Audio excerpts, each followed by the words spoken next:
Hello, everyone, and yay, movies!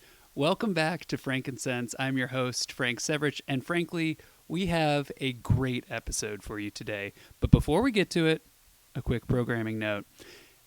It is our final episode of Oscarspalooza 2026. Every year on the show, we do our Oscarspalooza series where me and my friends Mitch and Matt talk about each Best Picture nominee. This year, we did a full hour-long episode for each movie, and they're all available now.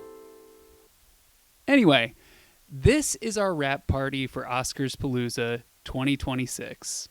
Now, some might say that the Oscars are a silly, self-indulgent, and overlong affair, and I think that's a fair criticism. With that being said, we thought, what better way to pay tribute to the Oscars than with our own silly, self-indulgent, and overlong episode? Truth be told, we definitely did not plan to go for 3 hours, but we were just having so much fun that we decided to keep it rolling. I hope you enjoy it as much as we did. As a special treat, we are also back with video for this episode. This is only the third episode of Frankincense with video, and it's our first episode of Oscarspalooza with video. So for our audio listeners, it's available to watch on either YouTube or Spotify. And if it's your first time here, hello.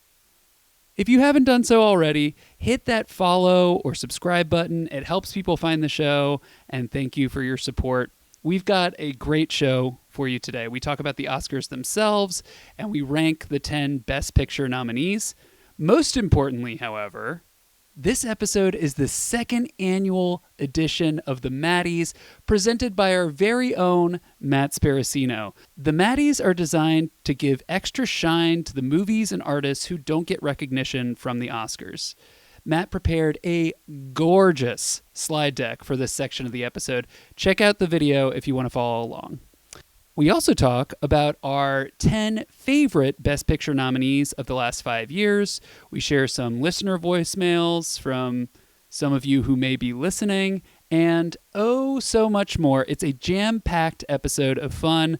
As always, if you have any thoughts, feedback, questions, ideas, feel free to email me at frankincensepod@gmail.com or find us on Instagram at frankincensemedia. And now I present to you the Oscarspalooza 2026 wrap party. Yay, movies!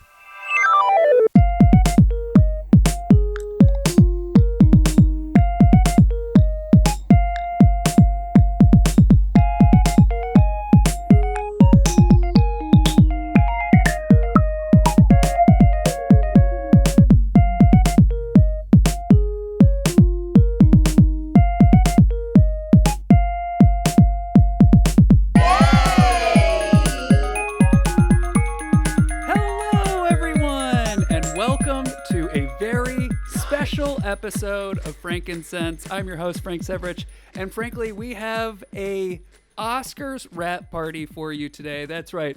Riggedy rap.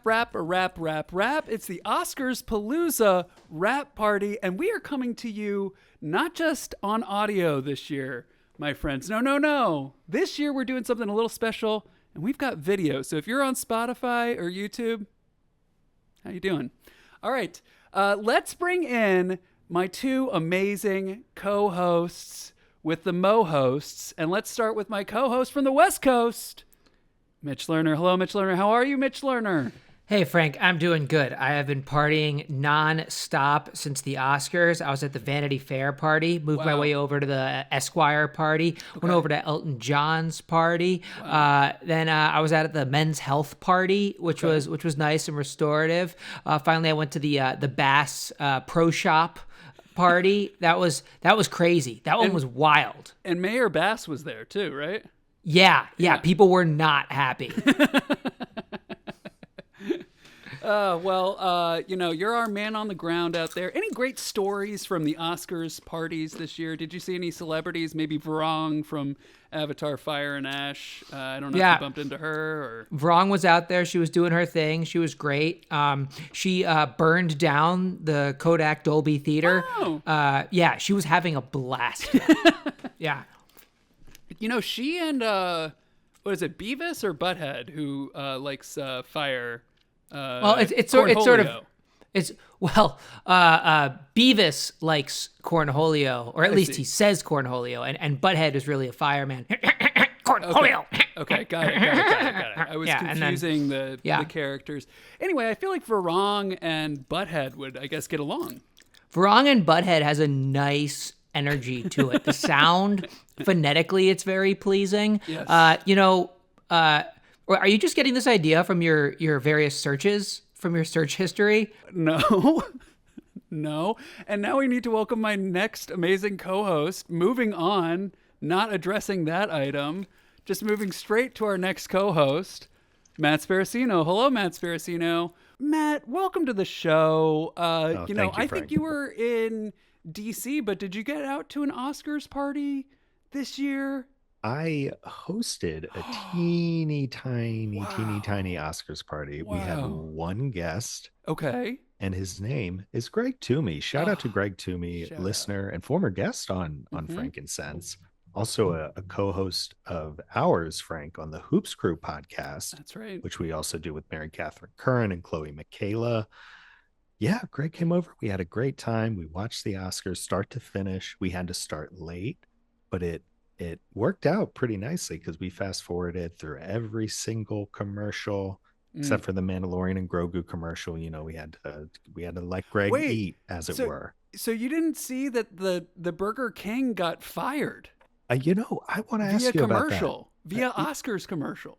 This is a text that arrived somewhere in one of my threads over the past 48 hours. Yeah. We're recording this on St. Patrick's Day. By the way, I've had a few small beers, so happy Hey, St. let's Patrick's go. Day. But no, I did not see this. I just got a text about the Burger King being fired in a commercial. So please elaborate. I mean, they didn't really give a lot of. I guess they're doing the Domino's. Was there cause? They're doing the Domino's pivot now, where they're like, oh yeah, we're sorry that we've been bad, but now we're listening to the. Kind of, they were like, we're getting rid of this guy, and you're the king now. I am a staunch royalist. This is very upsetting. It's the first I've heard about this. This is awful. Although it is true that the only way you can legally depose a king is to buy ad space on network television and declare it to the world. That is sort of a problem. Historically. Yeah, that is true. Well, what did you think of the Mandalorian Grogu commercial? Are you talking about the one during the Oscars broadcast? Or the trailer for the movie? There were like two back-to-back, two commercials. Let's hold on the Grogu conversation. Okay. Maybe we should get in. Let me ask you. He can't clap. He can't clap. That was kind of funny. That was good. That was the only good part. Like that. And good. Always good to see a puppet prominently featured. Yeah. And it was like. It was a tough bit. It was sitting in the chair, and there wasn't like a puppeteer behind it. So it was Frank. It was like I don't want to break this to you, but they were probably under the chair. Under the chair. I hope that doesn't ruin the magic. No. It was very nice that Kate Hudson was with Grogu, because much like Kate Hudson in the second half of Song Song Blue, Grogu could not move the bottom half of his body. Is that a part of the plot of Song Song Blue? I'm pretty sure it is. I haven't seen it. Wow.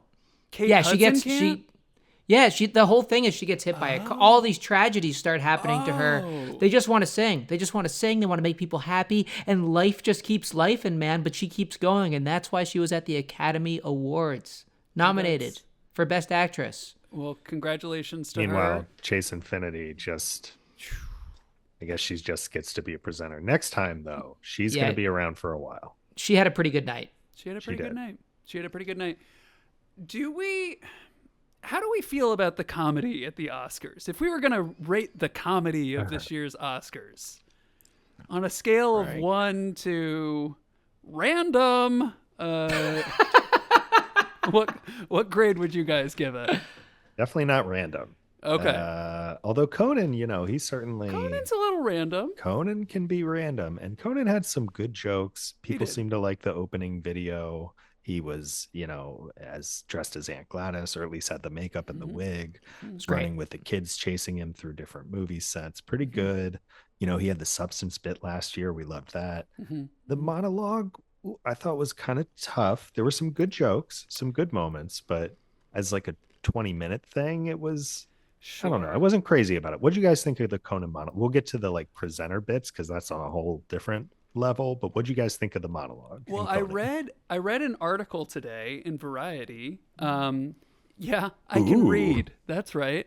And I found out that the Michael B. Jordans in that clip when they said that Michael B. Jordan was going to be the seat filler for everybody, yes.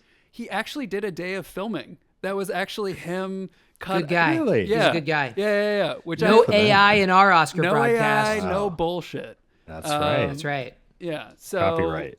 I liked that. I liked.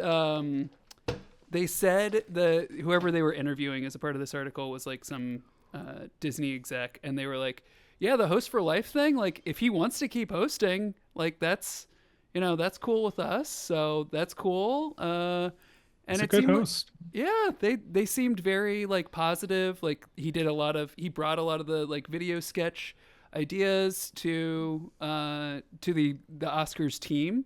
He took Uh, he took Mitch's idea of vertical video at the cinema.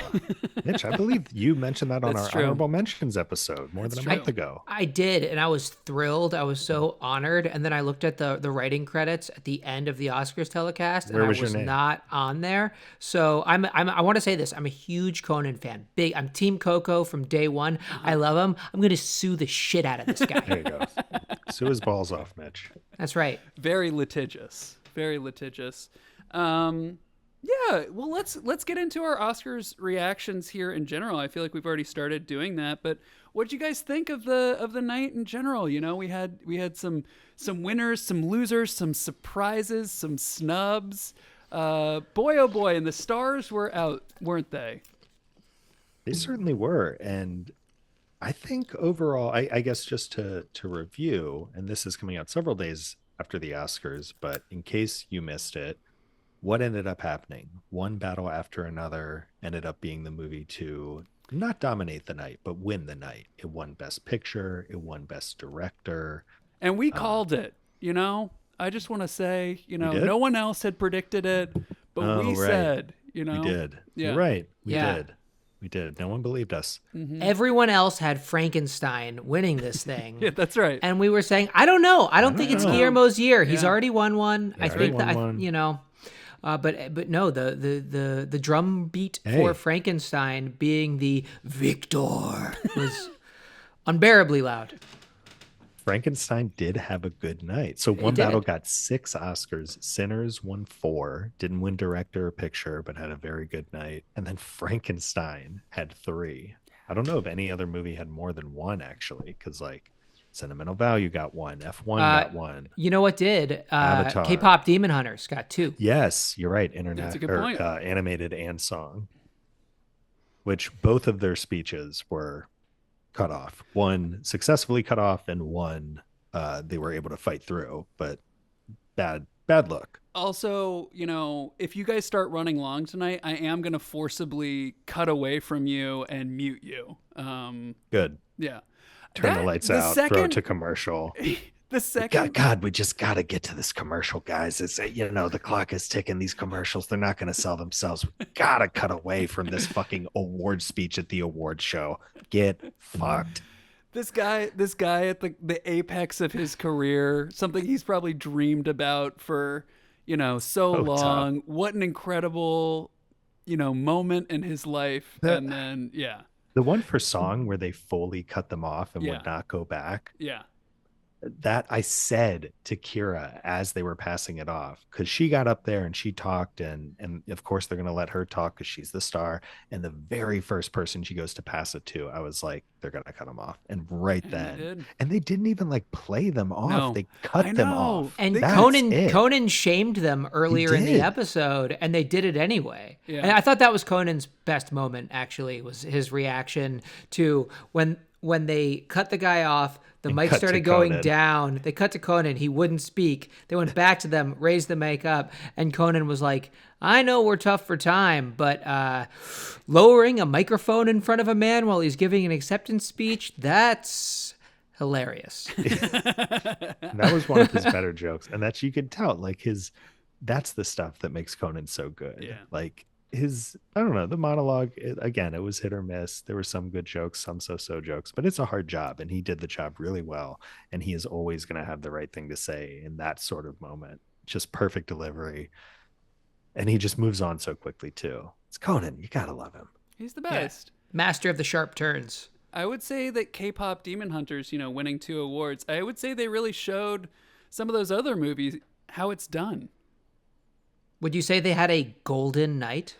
I would. And I would also say that they probably celebrated with some soda Soda pop. pop.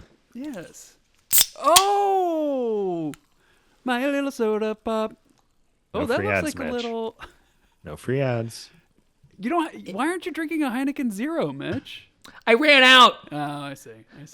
I ran the table at the Oscar parties. I had 37 Heineken Zeros. You ever been drunk on a 0.0% beer? It's possible if you drink 37 of them in 18 hours. Well, congratulations. That's quite an accomplishment. Proud of you, Thanks. buddy. I'm an F1 driver now. Sounds like it. Yeah, they give it to you if you do that. Mitch, did you have any standout moments from the show? I mean, there were a lot of great wins, a lot of great Great wins. speeches. I thought Michael B. Jordan's speech was awesome. I thought Yes. Ryan Coogler's speech for Best Original Screenplay was great. I thought Paul Thomas Anderson's speech for screenplay was great. I was confused when he didn't thank his actors in his director's speech, and then he went back, and we were texting about it. I was like, that's a little odd.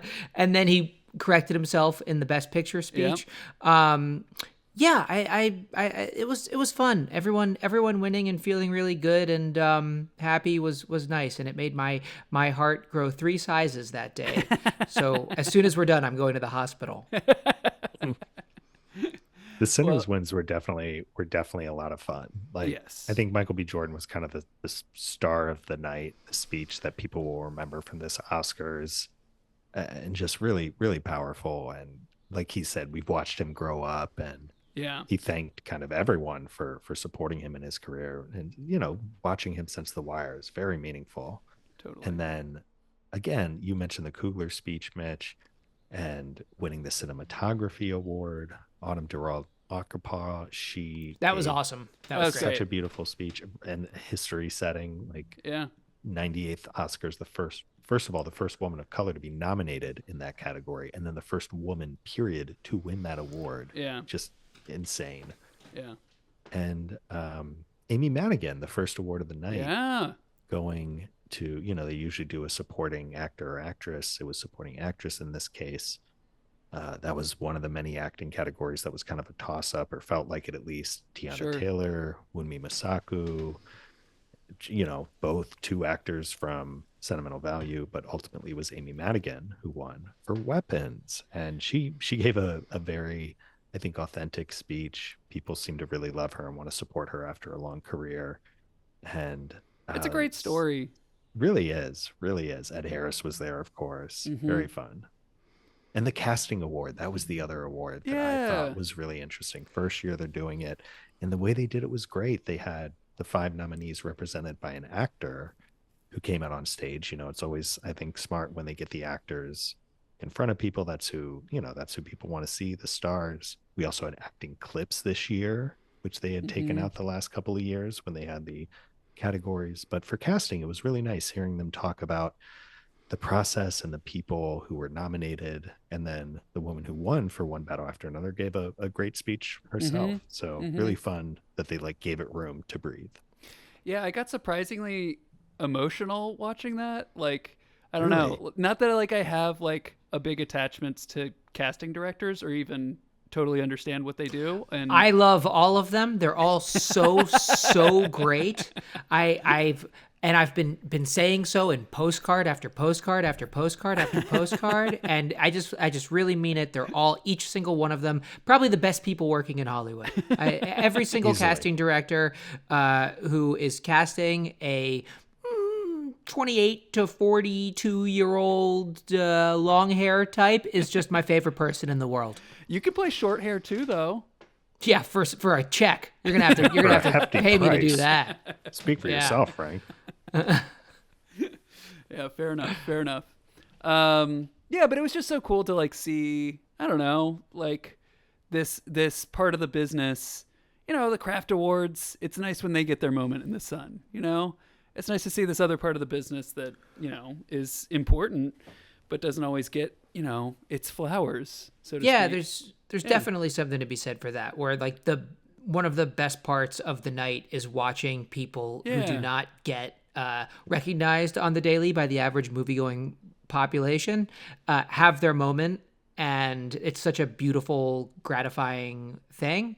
And so to see that opened up for a whole new group of film artists who like truly are some of the most important decision makers in the movies that you see was really beautiful. Yeah, I think when it comes to the craft categories, it's one of the best parts of the Oscars is getting to see those artists and craftspeople that aren't really recognized in the normal course of things. Frankenstein won, kind of went like 3 for 3 in those, not the only craft categories, but this sort of subset of costumes, production design, and makeup and hair. And I think Frankenstein great in all of those respects. I think I like that movie a little more than you guys, but I feel like it's pretty. I don't know if I'd say undeniable, but those are strong elements of the film. I thought it deserved all three of those Yeah, wins for sure. Yeah. What I will say though is I don't want those 3 awards to just sort of become like a bunch that all go together, because I feel like that's a trend. Like last year, Wicked won all, and Wicked again, very deserving. Costume design, makeup and hair, production design. The year before, I'm fairly sure that Poor Things won all of those.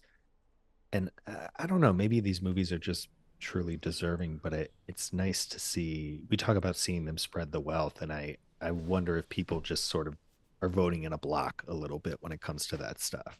Well, that goes to another trend that was happening. It happened last year too, with winning best screenplay, best director, best picture, and I think best editing. Kind of all like went to dominating. Anora last year, and all went to One Battle this year. And So there's Oppenheimer these the year groupings before. that are happening. Yeah. Yeah, it's like very, very top heavy. And this year, I mean, Sinners won enough that it was like kind of in the ballpark. But to your point, the biggest awards, they each won screenplay, but then picture, director, editing all went to One Battle. Casting as well. Jay Cinematography. Yeah. Yeah. Anyway.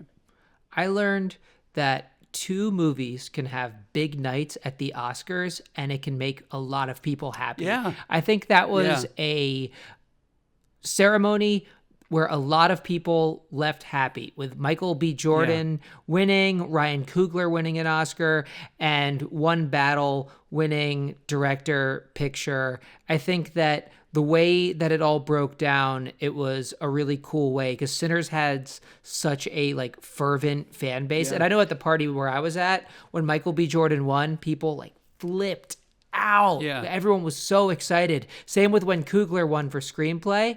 And then also I think The Right Movie won Best Picture. Yeah.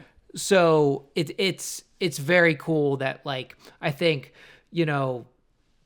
the popcorn movie that was actually a really good film won a lot, and the movie that is a really good film that also satisfied a lot of like mass audiences also was rewarded, and then a lot of other movies too. I think it was a great result for movies. Yeah, I agree. And Matt, not Matt, Mitch, you were at this watching party, as you said. And one thing I just wanted to touch on briefly before we have to move on, because we should move on to our next topic, which I'm very excited to get into. But I feel like the tide might be turning against our friend Timmy Chalamet. You know, I feel like Matt and I were dealing with some friends who are kind of out right now. And it seemed like that was kind of the sentiment at your Oscars party. My lovely wife Chelsea is kind of out on him right now, and I don't know. I just want to note that it's an interesting. We might be at like kind of an ebb to the ebb and flow of the Chalamet career. I think the lowest it's ever going to get, barring some sort of massive personal scandal, is Last Night. I think the character work he did in Marty Supreme was so great and convincing and bled into the promotional work he did for that movie, which bled into being a little loose-lipped in an interview and saying, something that pissed off a lot of artists. And on top of that, his lovely partner, who seems wonderful, happens to be a Kardashian. So, he's an easy guy to root against at the moment. Yeah. And I think people are taking advantage of that. I think a lot of it is in good fun. Guy's an incredible actor. I'm rooting for him. Same. That's all. This is a pro Chalamet podcast. And Chalamet haters, I see you. I hear you. I'm not going to invalidate, how you're feeling right now. But I'm excited for Dune 3, baby. I mean, come on. We're recording this on the day the first teaser dropped, and we're excited for Dune 3. Mitch hasn't seen it, and we're not. And if you haven't seen it, don't watch it on your phone. Like, hopefully you go to a movie and see it, but at least watch it on TV. It looks so fucking good. Those movies are great. Excited because we are going to be talking about that movie a lot a year from now. Yeah, I hope so. It'll be fun to do, with this new format we did this year. We got to do an hour-long episode for each of the movies, and it'd be fun to do a Dune 3 episode. And we've got so many big we're movies doing one. Coming out. The Odyssey, Disclosure Day. We have so many. Doomsday. Avengers, baby. Yeah. So I'm excited. I'm excited for this year in movies, but we do need to say goodbye to this last year in movies. And boys, we have an amazing agenda for you tonight. Guests, audience, we're so excited that you're here with us. And do you guys like my suit, by the way? I love your. Yeah, we haven't talked about our suits. Yeah, I was kind of waiting for a compliment or someone Who to are you say wearing? Something. This is me. It's just me. I don't have anyone. I'm not like wearing anyone's skin like Hannibal Lecter or anything, Frank. That's just me. It's myself. I don't know. That looks an awful. Yeah. Now I like the suit, but it does have kind of a skin tone. And honestly, I wasn't thinking about me. that at all until you brought it up. And again, it just seems who weird. Are you wearing? It's like a sicko skin. Like, no, it's just a suit. It's me. I'm wearing the suit. It's a shirt, blue tie. Okay. And no human anything. You keep saying that. Yeah, that's the second time you've brought that up. You asked me a question about. I'm answering your question. Okay. Be weird about it. Mitch, who are you wearing? I'm wearing my grandfather. Oh, wait. Your grandfather's suit? Yeah. Okay, got it. Yeah. Weird. I actually think I did. I am wearing a tuxedo that is. It says Versailles. I've had it, I think, since I was a child. I was a big kid, and I think I've had it hemmed like 3 different times. Kidding. I believe it was my grandfather's tuxedo. Wow. So that's what I'm wearing, and it's hot as hell. It was like 95 degrees in Los Angeles today. We should all, no joke. Yes, please, everybody who is watching this, give Mitch a lot of credit for wearing a suit jacket. Also, you can take the suit jacket off, Mitch. I'm so sorry. I did not think of that when I asked us to wear suits. Is that the kind of commitment to the bit you're looking for? I'm going to keep eating popcorn because this is a movie podcast. Yeah. And I'm going to wear my suit and I'm going to bitch and moan about it the entire time. But I am not taking it off because this is a video podcast and we're doing a bit. Hell yeah. Hell yeah. Should we explain the suit bit, or should we just let it ride? Maybe let it ride. It's the Oscars. What do people The want? Oscars. We're trying They'll to figure it out. Yeah, they'll try to figure Watch the movies. Watch all the movies. Listen to all the podcasts, and the bit will make so much sense. You'll piece together all of the clues. We've laid a very specific set of clues in all of the episodes, so you'll get and it. rate and review 5 stars. Comment. Tell your friends.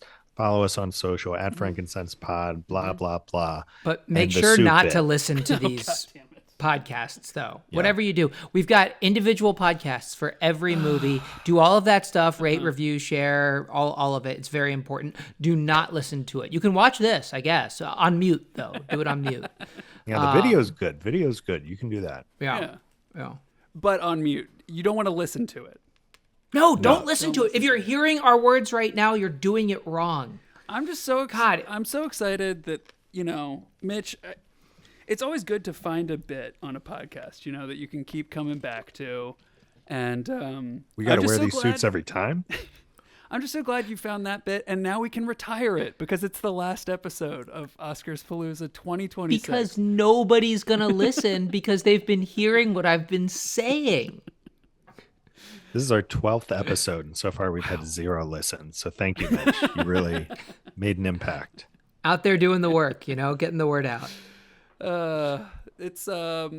We've had wonderful listeners, and thank you so much. We actually have some listener voicemails at the end of this because I guess a few people did end up listening to this show. So We got a packed show, man. we got got a a lot. packed show. We got a packed show. And much like the first 34 minutes of One Battle After Another, this has been your cold open. This is all prologue. It's all prologue so far. And now we're going to do a time jump to 16 years later, and this will be when we actually start the episode. Now, Matt, I'm seeing here on the agenda, Matt has done an amazing job putting together our agendas all season long here. Yeah, so far it's been a real tight It's ship. been a real tight ship. And Matt, I'm seeing as the next item here, we're going to do our movie mountain / best picture ballots. Do you want to explain to our lovely audience what that means? Absolutely, Frank. So two important things to know. First of all, this is our 5th year of Oscarspalooza. Years 1 through 4, the way, and we've always covered the 10 Best Picture nominees. We always use that as our framework of the movies we're going to discuss. We also intentionally discuss some movies outside of those 10, but that 10 is kind of like sets the agenda for the show. The first 4 years, we did a segment called Mitch's Movie Mountain, where Mitch, and this really, I think, happened because in year 1, Mitch was the only person to have seen all 10 movies. But Affirmative. Mitch was given the task of ranking the movies, starting at number 10, working our way up to number 1. And after last year, he was exhausted. His legs had turned to jelly, 2 hip replacements, 2 knee replacements, making Mitch march up and down this goddamn mountain over and over. His body was just turning to dust. So we had to retire him. Yeah, it was the same hip and the same knee, too. Twice. Which was really back to back. unfortunate. 2023, the healing there were a lot of process was movies. not good.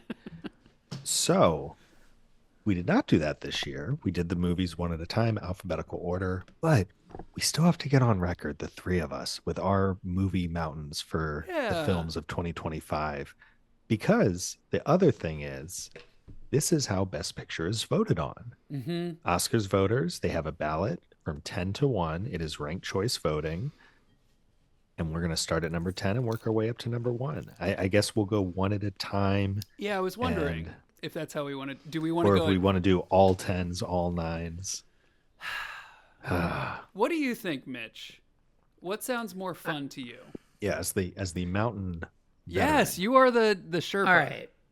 So let me say first that something that I learned in doing 4 years of the movie mountain was that I hate making lists. Yeah, I kind of do too. I really don't like it. Yeah. So what I did this year was actually take myself out of it and I created a formula for how to rate these movies. I love that. So I want to share that, and I think then what we can do is go around and do our 10s, 9s, 8s, 1, 1, 1. Okay. But here's the formula that I did, and I did it for every movie I saw this year.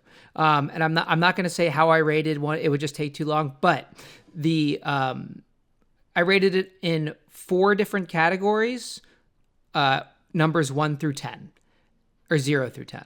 The first category is the enjoyment that I had watching it and how excited I would be if someone said, I'm turning this on right now. Okay. So like fun factor. So that's the first category. The second category is, what is my enthusiasm to get other people to watch it? Ooh. How much do I feel like I need to proselytize for this movie? Yeah. Okay. And then the third category, which really shifted some of the ratings here, is how much time did I spend thinking about this movie after I saw it? Okay. Like, how long did it stay? What were its legs? Like a fine cab sauve. How long did it linger? And then the last one is how technically impressive. Okay. I love this. So strong formula. So Jake just Freilich ranked is all of standing them and applauding right now. 1 through 10. That's great. So, Jake, I love you. So are you ranking each, fun factor, proselytizing, all those, are you ranking those 1 to 10? Is it a 10-point scale, 5-point scale? Yes, I ranked all of them 1 through 10 and then added them up. Okay. And then looked at it and then was like a little liberal if things were like 1 off or 2 off or there was a tie. Then I would just sort of like select like, actually the vibe is this or that, because I'm not a machine. This is not an algorithm. This is a human way of doing things. No AI. About things. No bullshit. No bullshit. No bullshit. So anyway, that's how I rated. And I think that what we should do is all do our 10s, all do our 9s, all do our 8s. I love it. Right. Okay.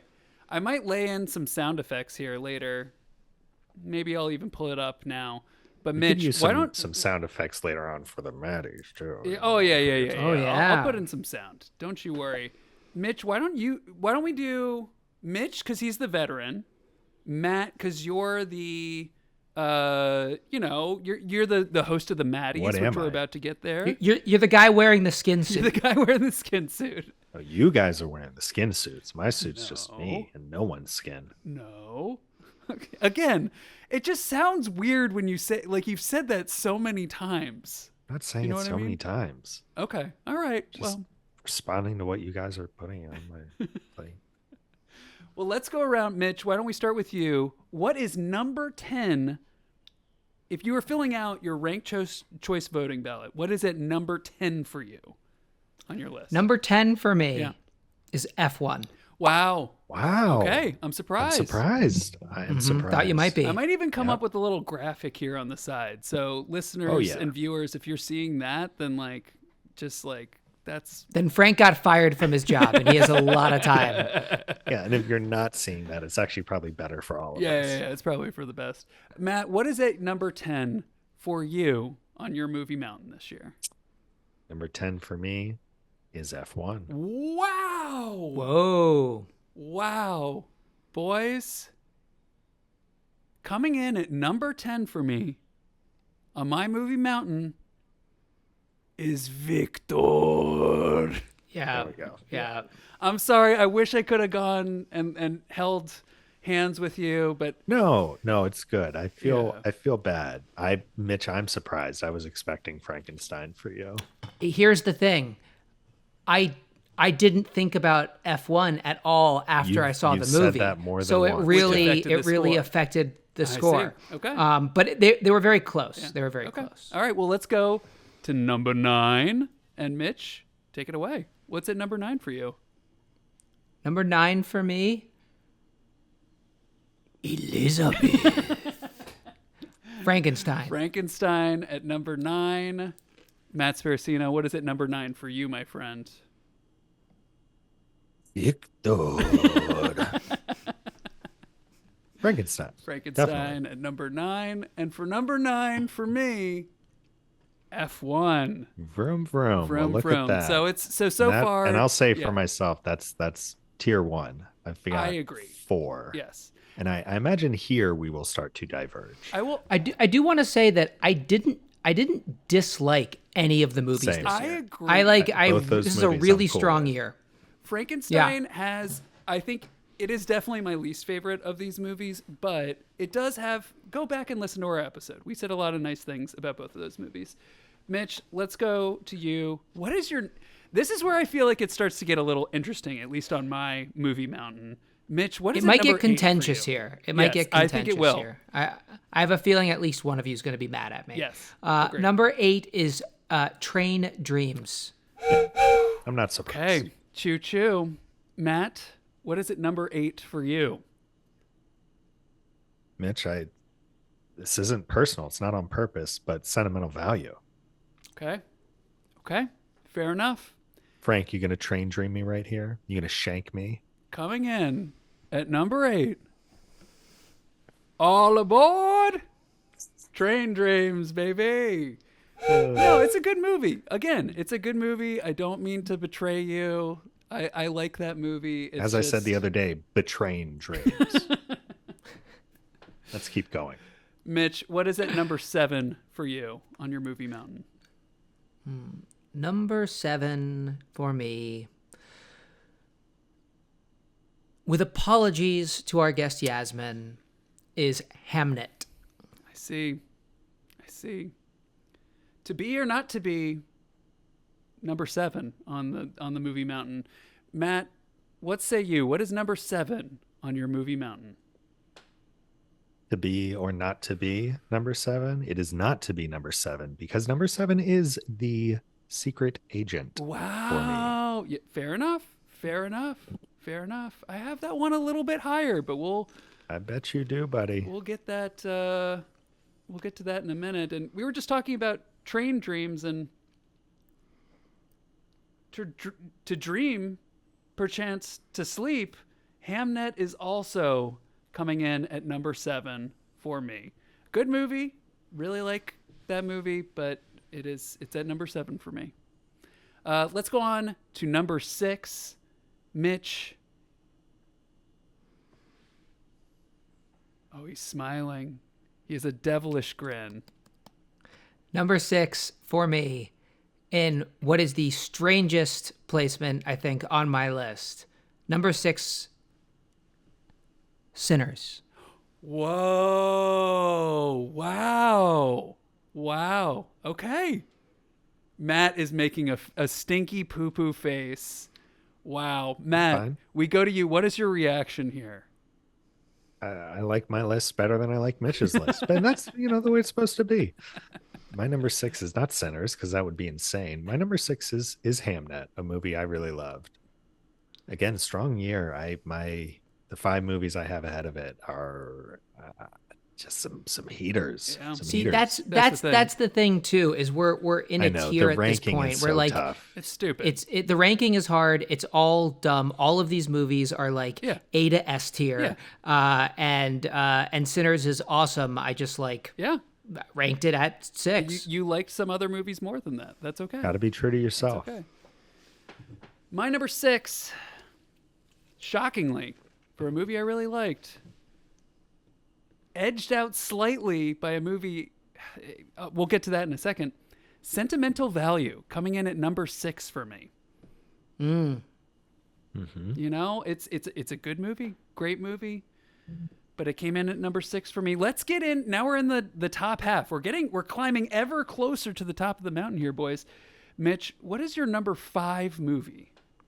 Number 5 is The Secret Agent. Aha, yes. Matt Sparacino, what's at number 5 for you? Number 5 for me is Marty Supreme. Interesting. My number 5, we haven't mentioned it yet. First time Marty came up was just now, but I'm going with a different movie, Begonia. Begonia comes in at number 5 for me. A very good movie. I can't deny that it's very well made. It's a very well made movie that really made me very, very depressed, like profoundly existentially depressed. So I couldn't have it higher than 5, but it is a very good movie, and I'm not going to say it's not a good movie. Totally understandable. Number 4, Mitch. Number four for me is Begonia. Yeah. There you go. Matt Sparacino. Number 4 for me is Begonia. All right. And I am going to have at number 4, The Secret Agent. A great movie. One of my favorites of the Great year, movie. for sure. Mitch, we're now getting we're not quite at the tippy top, but we can see it from where we are. Number 3 on your list. Number 3, Marty Supreme. Mr. Sparacino. Number 3, all aboard. Trains, choo-choo. Fuck you guys. Well said. Well said. I think that really speaks to the spirit of that movie. It really does. It's a real fuck you kind of movie.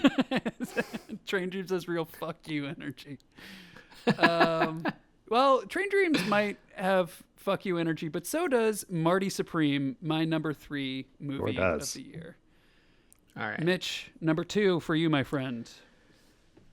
Number 2, a movie that I was shocked made it this high after I did all of the tabulations, but really just stuck with me is Sentimental Value. Yes, I love that. That's Love great. him.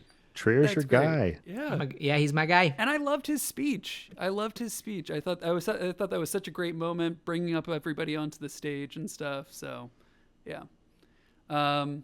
Matt, for you, your number 2 movie of the year. I'm seeing some pain. I'm seeing a pained look on your face. I'm seeing a like. This was very hard for me. This was very, very hard for me. And we're going to talk about why I think throughout the rest of this episode, we'll be able to get into it. So we don't have to get too deep into it right now. My number 2 movie is Sinners. Yeah. Yeah. Your number 1 overall draft pick in the. Yes. When we drafted our movies. When we way drafted back our when, movies. It was the first movie taken. Yeah. Well, Frankenstein technically was first taken. That's but true. That was on a technicality. On a Default. That was Yes. default. That was Yeah. default, I guess. Yeah. I guess that should But just yes, be, I did select Sinners. That should be a rule for future Oscarspalooza is any Frankenstein movie that gets nominated for Best or Picture. Frank anything. I guess Yeah. any Frank anything, yeah. Also, when The Bride is nominated for Best Picture, you're going to have to do that one too. I do want to that, see The yeah. Bride. I know people were Yeah, mad you got to about get out it. and see it. Yeah. I gotta go Fuck see it. them. Coming in at number 2 for me is also Sinners. A very good movie. A movie I love very much. It's more than a very good movie. It's a fucking incredible movie. Yeah, it's a great movie. It's so great. amazing what it is able to accomplish. And yeah, I love that movie. And I also love the number 1 movie. Mitch, what is your number 1 movie? Should we all say it together? Yes. I think it's we all have it together. On 3 or after 3. So where 4 would be. 1, 2, 3. One battle after another. Okay, we're gonna do that again a few more times. That We're was gonna pretty get it. We're good. gonna tighten I it thought up. That was good. We're gonna tighten it up. I'll No, fix it in it's- post. It's boring. A little boring, you know. We have had the same number 1 most of the years we've done this. Wonder what that's about.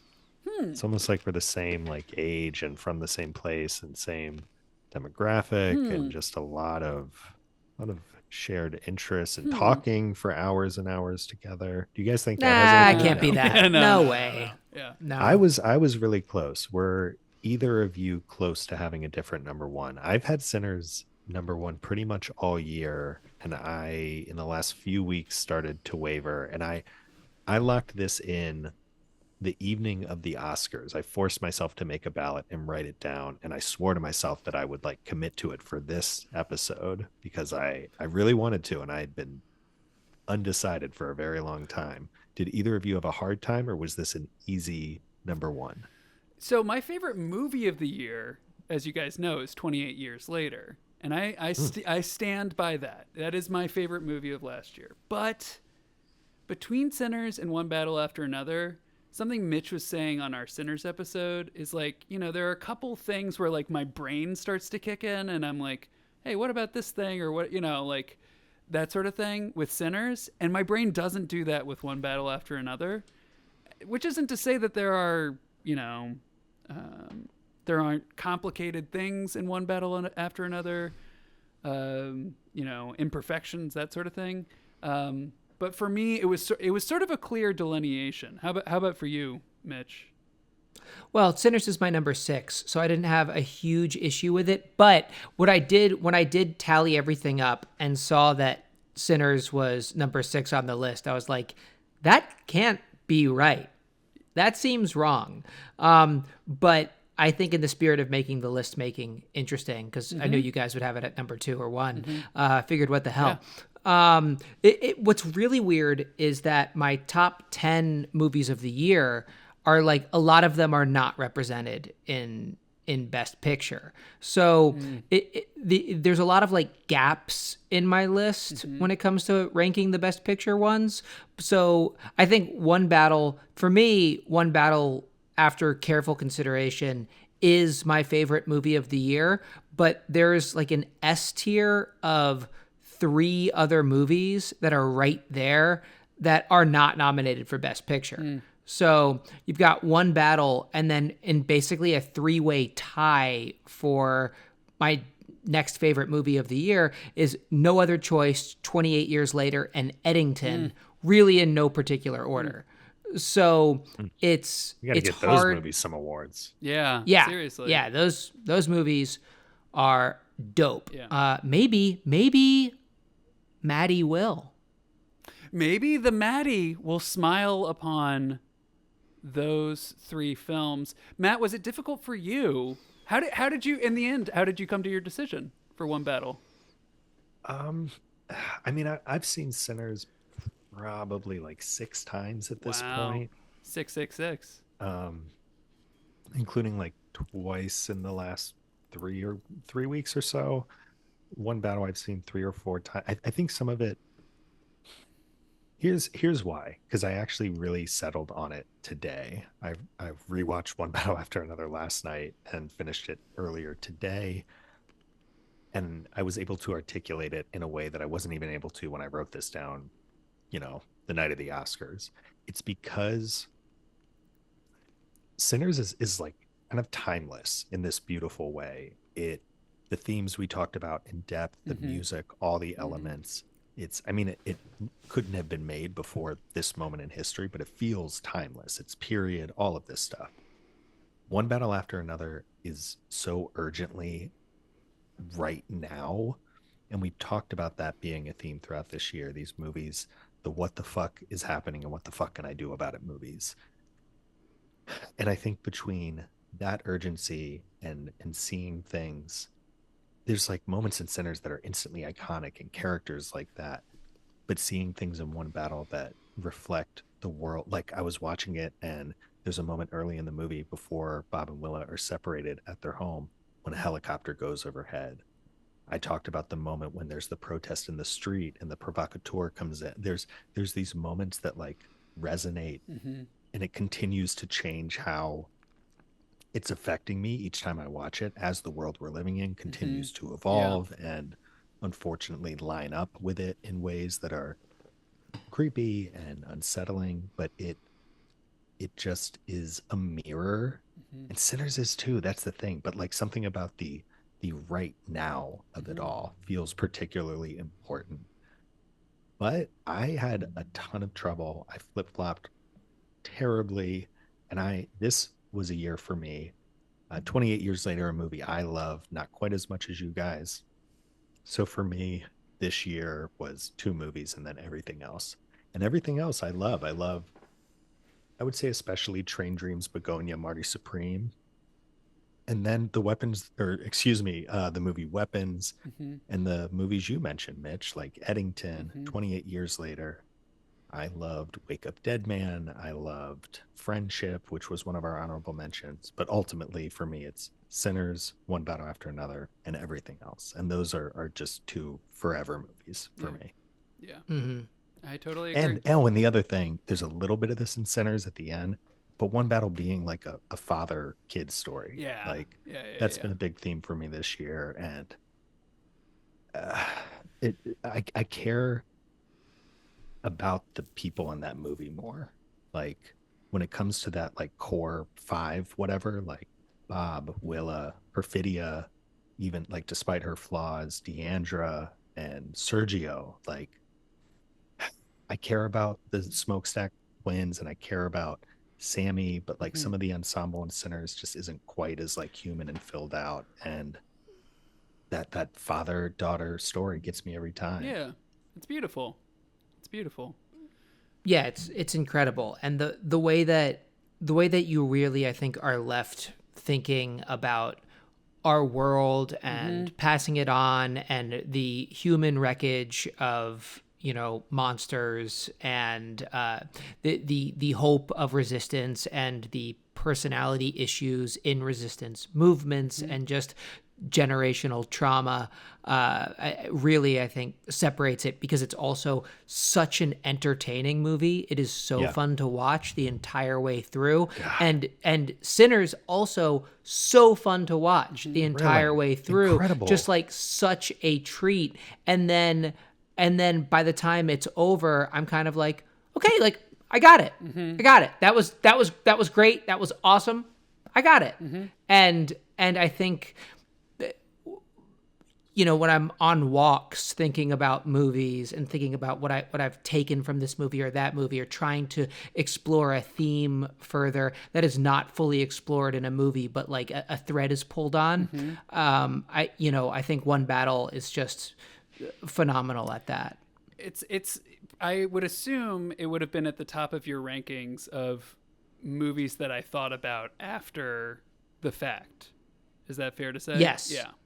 I think Yes. it's a great movie to think about after the fact. Like you can like explore so many different, like just think about, any of the characters in that movie and just kind of their journey and where things might end up next. And like you said, Matt, the resonance, like how that movie only gets more resonant as the world continues to. Even just 6 months have gone by since it came out. Yep. Yeah.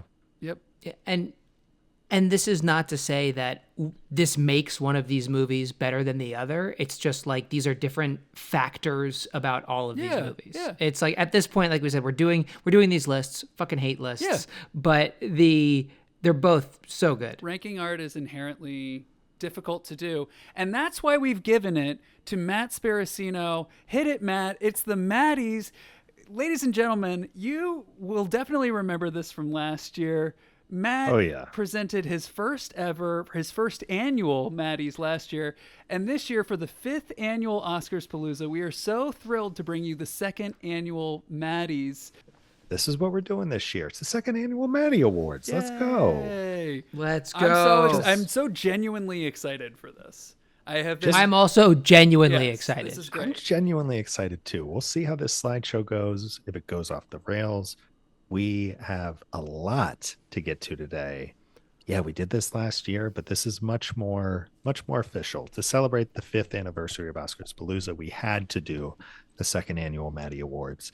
The films of 2025, since it is 3 months into 2026, just to keep everyone on our toes, these are the 2025 Maddie Awards. So, Matt, what are the Maddie Awards anyway? It's something that I designed last year to give extra shine to the movies and the artists that don't get recognition at the Oscars. We love our honorable mentions episode every year, and this is kind of an extension of that, honestly. It's a mix of categories. There's about a dozen of them. Some reflect the Oscars directly, like there's a outstanding direction, score, cinematography. Some sort of reflect the Oscars, like best ensemble or best lead performance, and some are more original and don't reflect the Oscars at all, like best scene, shot, chemistry. There are 10, or in a couple cases, 15 nominees per category with 2 or 3 winners. And that's because these awards are for outstanding, not best. As we just discussed, we don't fuck this picking one thing as the best person or Right. so multiple awards given out. They are listed in reverse alphabetical order by name of film, Maddie's tradition, and no spoilers. Where, maybe mild spoilers would be like better, but there's no best ending or best character death or anything that's going to ruin one of these movies. But we will be talking about some scenes and moments and music and whatnot throughout. Do you guys have any questions? Do you feel like this summarizes what you know? I have no question. I'm just like I'm just spellbound here. I'm so impressed with what you've done. How much time did putting together this presentation take you? Frank, my son is crying right now. And I'm still working on it. I'm doing this, you know. I don't want to talk about it. I will that invoice respect. you. I will Massive invoice you. respect. Totally. Baby No, G, if you're listening to this in 15 years, you know, I'm sorry, but, you know, I'm sure you get it now. He gets it. Yeah, he he gets Yeah. it. He gets it. Your dad told you he was smoking in the garage. He wasn't. He was making up working the on Maddies. on a slideshow for the Maddies, baby. Hell yeah. Well, Check out the video, y'all, because I put some time He into put this. some And elbow grease you're gonna into see. this. You're gonna see. Yeah. Because we're starting at the top, y'all. Wow. Outstanding picture. Wow. Woo! We're gonna reveal the nominees. Now, I is should this be just a clear. picture? Are you just reviewing pictures here, or is this? Yeah, so this is the Okay. first picture. It's kind of like a cloud scene with a trophy I in the love center of it. I love it. This is a For great Wow. 2024, it was the winner was a picture called Sing Sing. You might know it as Cool. Sing picture. Sing. Sing. But let's that check one, out let's check out yes. our nominees for real. We've got 10 nominees for outstanding picture in reverse alphabetical right. order, of course. Weapons. We've got Wake Up Dead Man. We've got Superman. Wow. Ooh. We've got No Other Choice. Love it. The A Mastermind. movie we have not talked about, but I'm so glad to see on this list. It Was Just an Accident. Friendship. Eddington. Avatar. Fire and Ash. And of course, go. 28 years later. Yes, I love it. I love Excellent. Frank, your last two honorable mentions coming in right at the end. And actually, I realized, and it, not coincidence, it makes sense, but all 6 of our honorable mentions are on here. it. Yeah. That's As a well good as 4 point. movies we did not really get to talk about. Superman, which, Frank, I know you talked about earlier in the year with our friends Greg Toomey and Jason Constellation. Wake Up Dead Man, the Knives Out film. Mm-hmm. The Mastermind, which I think I'm the only one to have seen. And It Was Just an Accident, which, did either of you guys see that yet? I'm going to see it. I have not watched it yet. I believe it's on Disney Plus. So It is. Yeah, I guess so. I watched it on Hulu, so that makes sense. One and the same, right? Yeah. So who's going to take it? And do you guys any reactions to this? Anything? Any glaring omissions? There were a couple. I'll say K-pop Demon Hunters was my toughest cut. Sure. Yeah. Black Bag and Mickey 17, 2 movies I really liked, but just couldn't make room for. But what do you guys think of this this crop? I think it's really interesting that a movie that made my top 10 list of the year that we have not mentioned once on this podcast is not on here, and that is The Phoenician Scheme. Oh, I love that movie too. Yeah. I agree that was, if I had seen that before the honorable mentions episode, I wonder if I would have made that one of my honorable mentions. I really like that movie. Matt, was that an honorable mention to your outstanding picture category? I think if this had been like a group of 15, it probably would have gotten in. Okay. I would like to rewatch it. I watched it and liked it, but Mitch, to your point of like movies that stick with you or that you think about, haven't thought about it since. Barely remember parts of it. Very fun ensemble, great performances. Benicio is fantastic in it, but I think I said this when we talked about Asteroid City, which I loved, but I would say maybe like half of the Wes Anderson movies I've seen, I've enjoyed, but just don't really stick with me or make like an emotional impression. Yeah, that's I think a lot of people have that reaction to his films. I'm a sucker for him, and It's quite good though. I love what But he's no, doing. K-pop Demon Hunters was my hardest cut though. I watched it was just an accident less than a week ago, and that bumped it out. Yeah, well, fair enough. Well, I'm curious, which are your 2 films that you want to highlight here? Can we say winners? Is that? Do you want us to choose our winners? Did you say you wanted to choose our winners on this, or how do you want to do it? I think you guys should just kind of let this settle in. These are the nominees. We're not giving this award out until the very end. Wow, I love that. Whoa. Okay. So you can think about it. Think about it. Okay. And this totally contradicts what I was going to say earlier. I will say picture is the only category in which I've only picked one winner. Okay, fair enough. You guys do whatever the fuck you want. It's the Maddies. There's no rules. We're making it up. Okay, great. We are going to start, though, as is Maddie's tradition, with one of our favorite categories, outstanding score.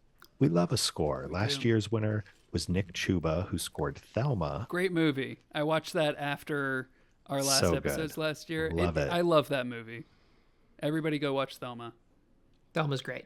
Here's who we have for this year. We have Ryan and Hayes Holiday and Zach Kreger, who scored Weapons, Bryce Desner for Train Dreams, David Fleming and John Murphy for Superman, Daniel Pemberton for Mm. Materialists, Rob Mazurek for The Mastermind, Daniel Lopatin for Marty Supreme, your boy Hans Zimmer Frank for Mhm. F1, Daniel Pemberton and Bobby Krillick for Eddington, Volkel Bertelman for Ballad of a Small Player, and Young Fathers for 28 Years Later. Some very good scores this year because again, God, so good. none of these scores Yeah. were nominated for the Oscars. So you have 10 Yes. like pretty great scores I can hear in my mind and that I've listened to since they came out on this list here. So yeah, a great year in scores.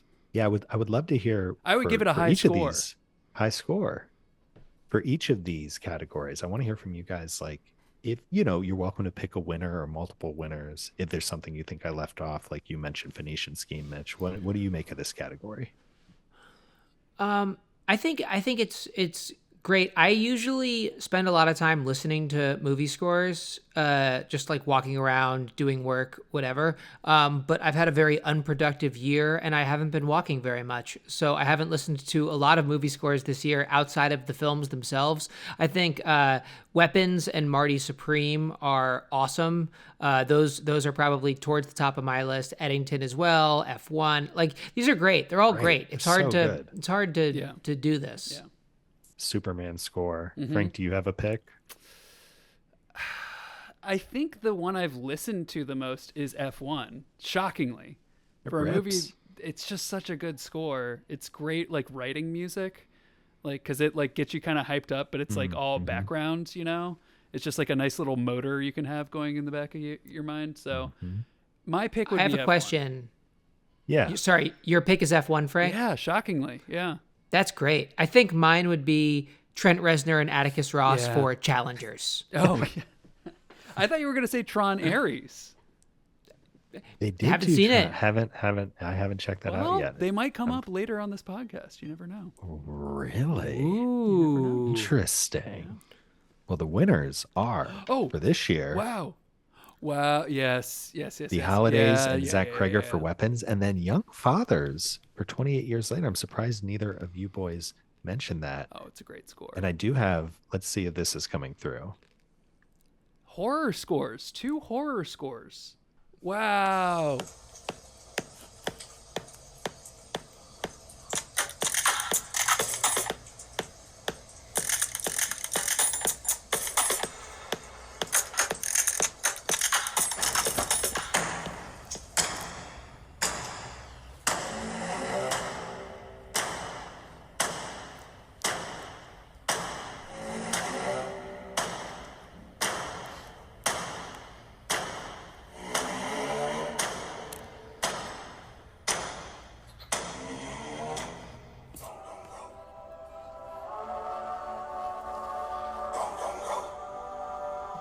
Oh yeah, this score does It's rock. so good. Yeah.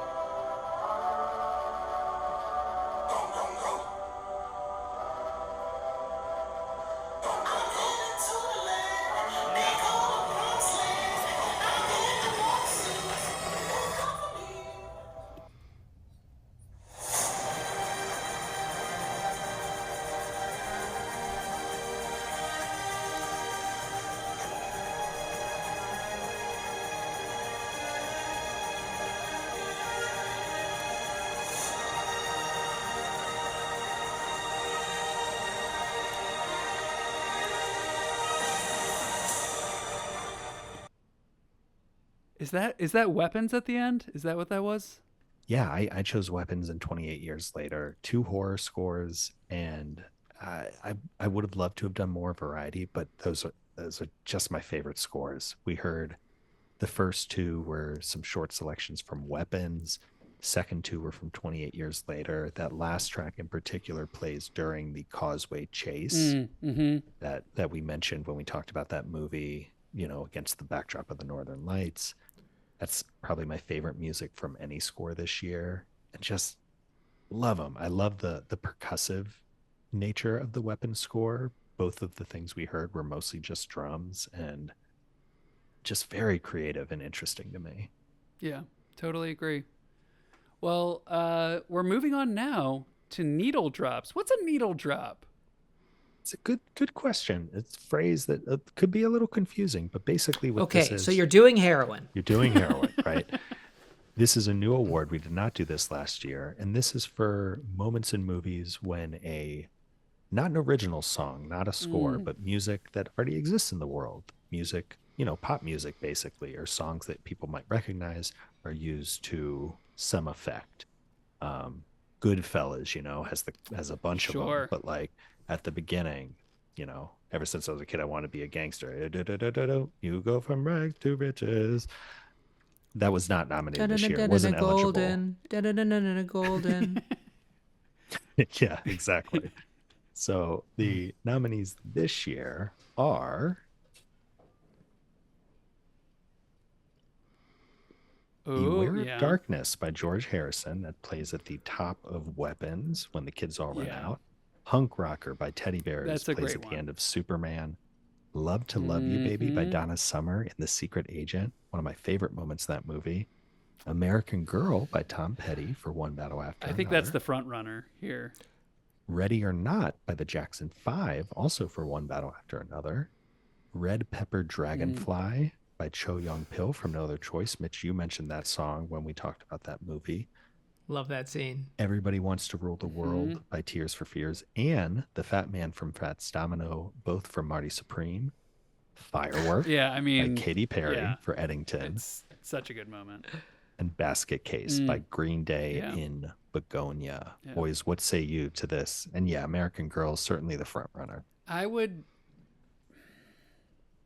for me, out of these options, it's Punk Rocker by Teddy Bears and American Girl by Tom Petty because those songs like tell a part of the story of the movie. Like it's sort of the core.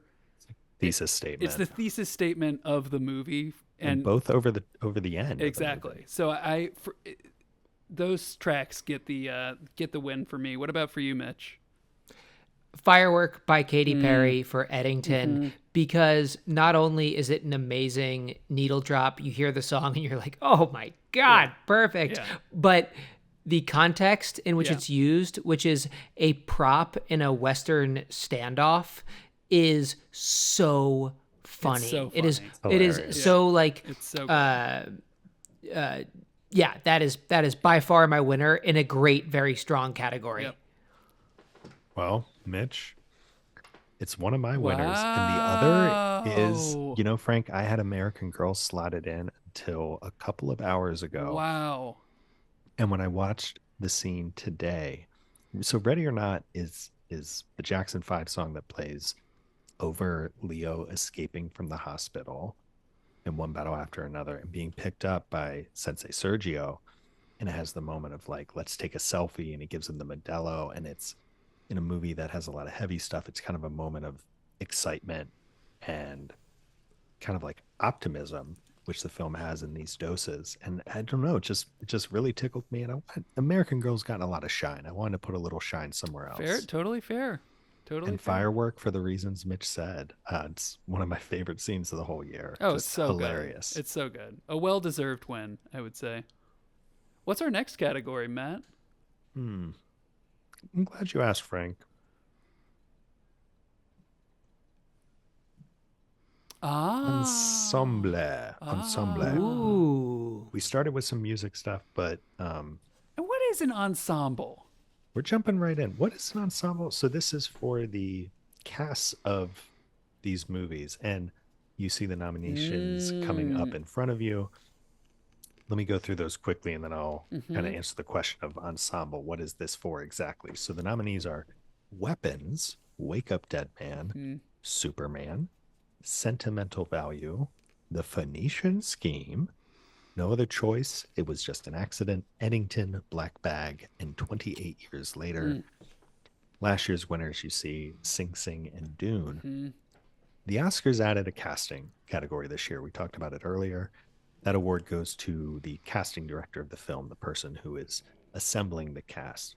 ensemble, which matches the award that SAG gives out at their actor awards, is an award to the performers, to the people in the cast. So it's kind of a subtle difference, but important difference. Hmm.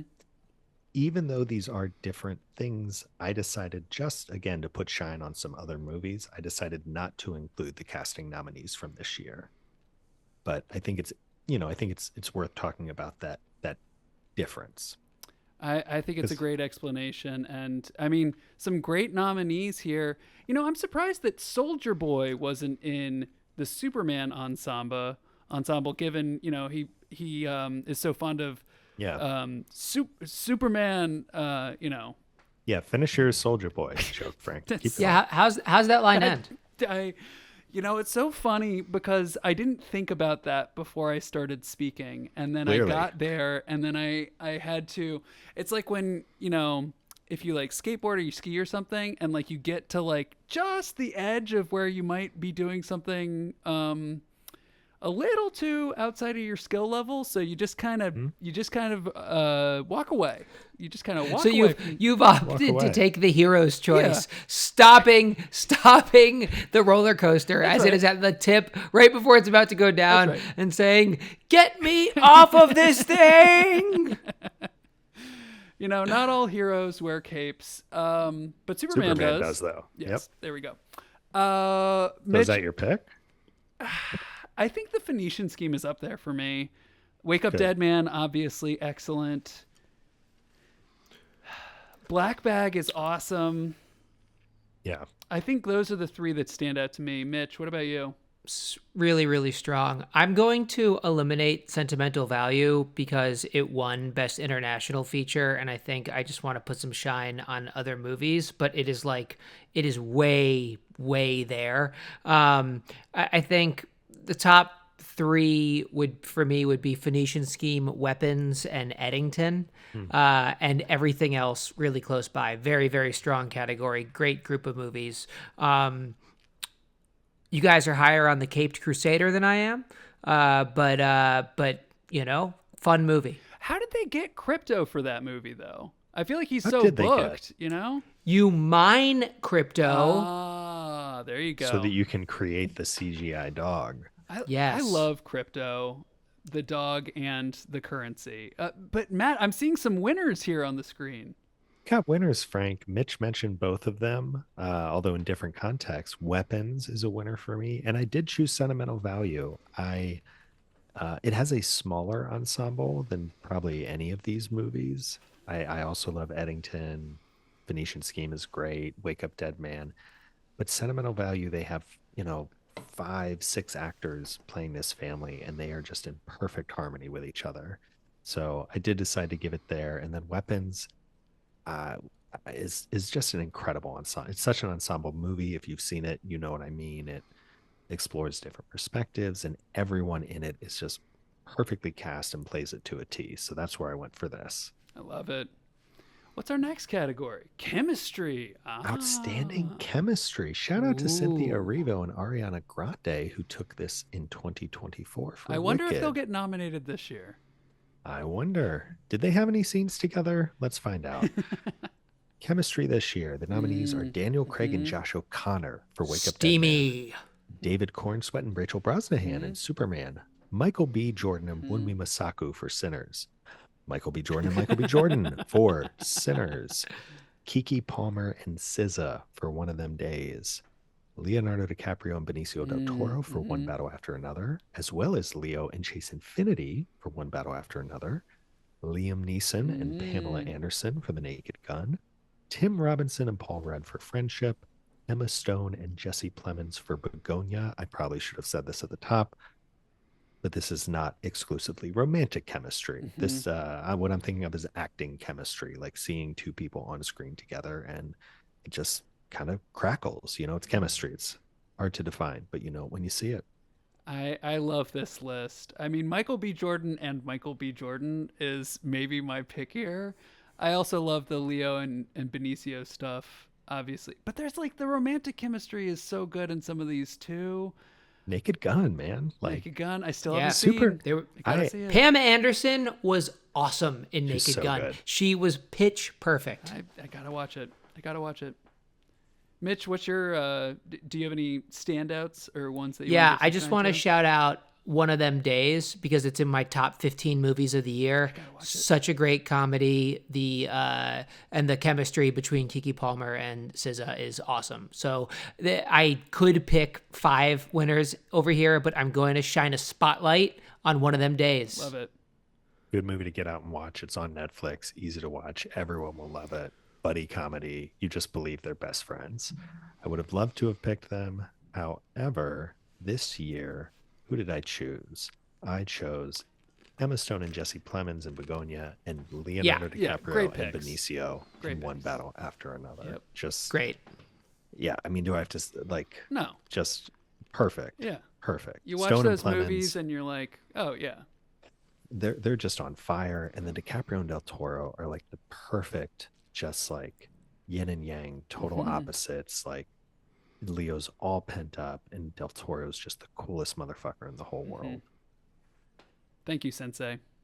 Thank you, Sensei. Ocean Waves, baby. Ocean Waves. Ocean Waves. We've got 2 more acting categories, then we're going to get to some of the more technical stuff, but supporting performance. So these categories are not gendered, so this is all actors who play supporting roles. We had 3 winners last year out of 15 nominees. Last year we had Clarence Macklin in Sing Sing, Margaret Qualley from The Substance, and Mark Adelstein from Honora. Wow. What a great honor. Kid rocked. Wow. Very good. Love it. I also Great. have a Margaret Qualley from The Substance. Really? I'm Sue. Oh, damn it. I kind of That's lost not how it. she sounded. Yeah. That was terrible. Her voice was I'm like Sue. low.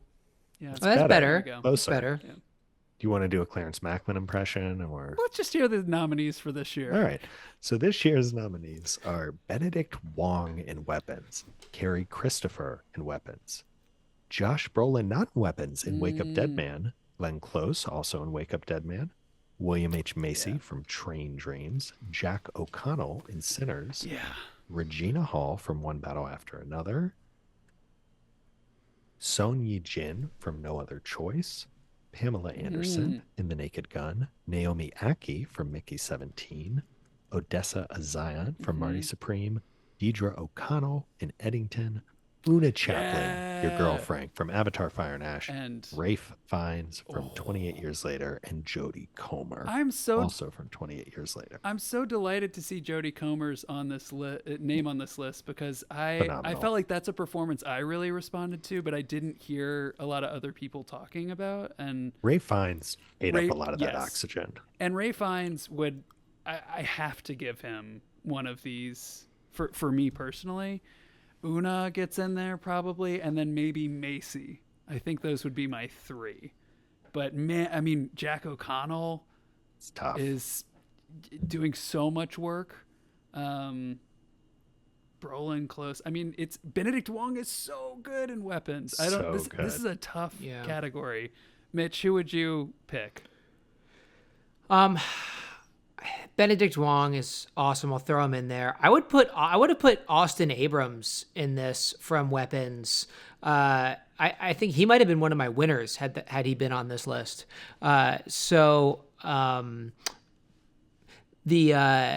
But God, there are so many good. You know what? I'll say Son Ye Jin, Benedict Wong, and William H. Macy. Yeah, that's a good list.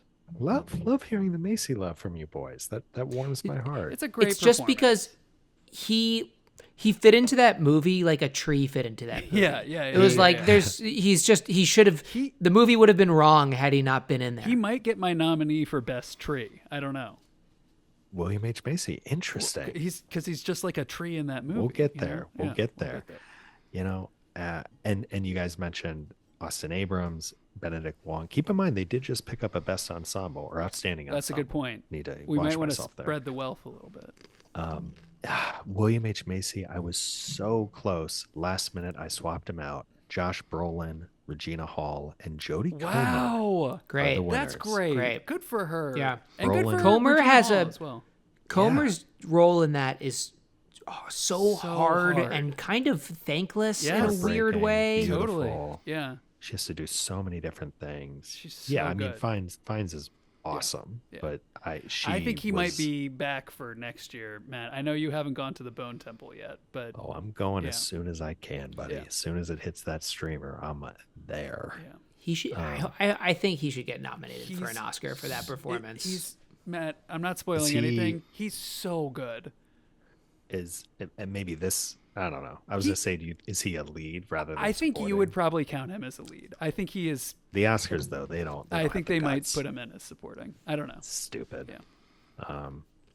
Yeah, I mean, we'll see when we get to lead in the next category, but there are some actors in there that the Oscars I think would have categorized supporting. I didn't mean to interrupt. I apologize, No, Matt. go. I just, when I was taking a sip, I realized I haven't spent nearly enough time talking about Odessa Azion, and I just Yes. really love her. And we don't need to go on any further with that. But what an amazing So first good. impression for me as a movie performer. And I just really can't wait to see what she does next. She's fucking great in Marty Supreme. She- Awesome and in that that is movie. a She's so big good. reason why that movie works for me is her and what that character does in the script, but also her performance, what she brings to it is just like she is so good. So yeah, She was so I had a really hard time with this category. Comer was actually the person who was like locked in for me, if you can believe that. But she's really very good. recently I had Odessa Zion and William H. Macy in those spots instead of Brolin and Hall. Brolin, first of all, has just been so good in so many movies for his whole career, but recent years, the Dune movies, and then just this year, Wake Up Dead Man, Weapons. He was in The Running Man. I feel like there's a fourth movie he's in. He just seems to be getting better. And in Wake Up Dead Man, he plays this Monsignor, this priest that Josh O'Connor's kind of main character goes to work with, and is this like tyrannical priest figure who isn't like a direct Trump analog, but is one of my favorite like representations of that kind of guy that I've seen in a movie in a while. He is like terrifying and charismatic and so cruel and very funny too, in like a Very crass funny. way. Mm-hmm. So I wanted to show some love to Brolin. And then Regina Hall, this is one of those performances that when I first saw One Battle, this kind of faded away because Tiana Taylor, I think, had such a strong campaign. But when I first saw it, there were whispers like Regina Hall, like Oscar nomination. And when I watched the movie the first time, I was like, what? Like, she's very good, but everyone else in the movie is so good that she just didn't really stand out in that crowd. And every time I watched the movie, I noticed her more and more. And to the point that when I watched it just this past time, like she broke my heart. Some of her line readings are like a little stilted, but like her face and what is playing out like non-verbally with her is incredible in that movie. And I don't want to talk too much in detail, but just like her last moment in the movie, which had not really stuck out to me on past watches, I noticed it this time, and just some really beautiful acting from her. Yeah, I agree. We do need to keep going because we got to do lead performance. Wow. Ooh. Again, we're not fucking around. Like, we've got technical categories, but we're not saving all this shit for the end. This isn't the Oscars. If we hit 4 hours and you got to fucking get out of here, at least you'll have seen the acting categories. So our winners last time were June Squibb for Thelma and Marianne Jean-Baptiste for Hard Truths. This time around, here we go. Julia Garner for Weapons, Josh O'Connor for Wake Up Dead Man, Joel Edgerton in Train Dreams, Florence Pugh and David Cornsweet for Thunderbolts and Superman. Let's fucking go. Love that. Miles Caton for Sinners. I love that pick. Chase Infinity for One Battle After Another. Lee Byung-hun for No Other Choice. Liam Neeson for The Naked Gun. Robert Pattinson for Mickey 17. Paul Mescal for Hamnet. Wow. Joaquin Phoenix for Eddington. Jesse Plemons for Begonia. Colin Farrell in Ballad of a Small Player. And Alfie fucking Williams for 28 years later. What a Boys, what G. say you? This is a loaded It's category. a loaded category. Obviously, 28 years later bias coming in here, but what a find this kid is. And I'm going to give it up to another newcomer, two new newcomers as well. I'm going to choose all newcomers. Alfie, Miles Caton. Can't believe they found that guy. That movie does not work if they don't have that guy in that role. And he is so good. His voice is incredible. He really carries that movie. And Chase Infinity, one battle after another. She is so good, and you are so invested in her. But she's also, I don't know. I could go on and on. She's not a The damsel in heartbeat of the distress. movie. She's Heartbeat of the movie. Yeah, she's Yeah. she's Such a physical performance. yeah. Like Yeah. kicking ass and running around and, getting out of handcuffs and kicking doors and driving. Like, yeah. holding really her ground incredible. against Sean Penn. Even when he's being super scary. Like, it's a tough task for a young actor to do, and I think she crushes it. So I'm gonna go with the newcomers. Mitch, what about you? Yeah, I am going with. Did the background just is the background? This is a dynamic background on this slide. Yeah. Oh, Okay, yeah. I thought I was like succumbing to heat stroke. Okay. Woo! What's it? It's a real train drain hop water. situation. Okay, I'm going chalk based on my movie choices, but these are all incredible performances. Lee Byung-hun in No Other Choice, Joaquin Phoenix in Eddington, and Jesse Plemons in Begonia. I would be shocked Easy. if Jesse Plemons does not get a Maddie. I mean, it feels written in the stars. It's my favorite performance of the Yeah. year. Jesse Plemons is a winner along with Chase Yeah. Infinity and Miles Caton. Yeah. All of you guys mentioned, Mitch, Joaquin Phoenix was very close here. And then Josh O'Connor was actually my last cut. He's so good. I had O'Connor in here, and last minute I moved Caton from supporting to lead because he is a fucking lead. Like, Dude, the movie opens and closes with him. That Michael B. Jordan obviously sucks up so much oxygen, but like, he is a co-lead with the twins. It's his story just as much. And I felt like if Chase Infinity was a lead, he was a lead. Felt like they were Yeah. in kind of a similar. A couple other in here that I think the Oscars may have classified supporting. Paul Mescal was running and supporting all year, which was very strange to me. And Alfie Williams, just because they always try to do that to kids, but he's so clearly the lead of that movie. Absolutely. But yeah, I mean, Plemons, absolutely electric. Chase Infinity, all the things you mentioned, Frank. And again, with Infinity and Caton, like, how do they find these people to make these movies work who are just perfect? And, again, the singing in one case, the physicality, and just emotional, like, powerhouses in these movies. that's the casting directors. That's why they deserve Yeah. Oscars. Yeah. Mhm. Seriously. No joke. It really is. And that's the thing with those two movies. Like, Leo and Michael B, they were attached to those movies forever. It's these people that win those casting directors Oscars. Yeah, you made a really good point just now about Miles Caton being a lead, and I was thinking about this the other day, and I thought it was really. I mean, I guess it was yesterday because the Oscars were on Monday, but I was thinking that it's really really cool that Michael B. Jordan won and won for lead actor, and he basically did it by playing two strong supporting roles in the same movie, because I think it is Miles Caton's story, like, for sure. But Michael B. Jordan has the most screen time and is the most important actor in the movie because he's playing, numbers 2 and 3 on the call sheet. And it's cool. Yeah.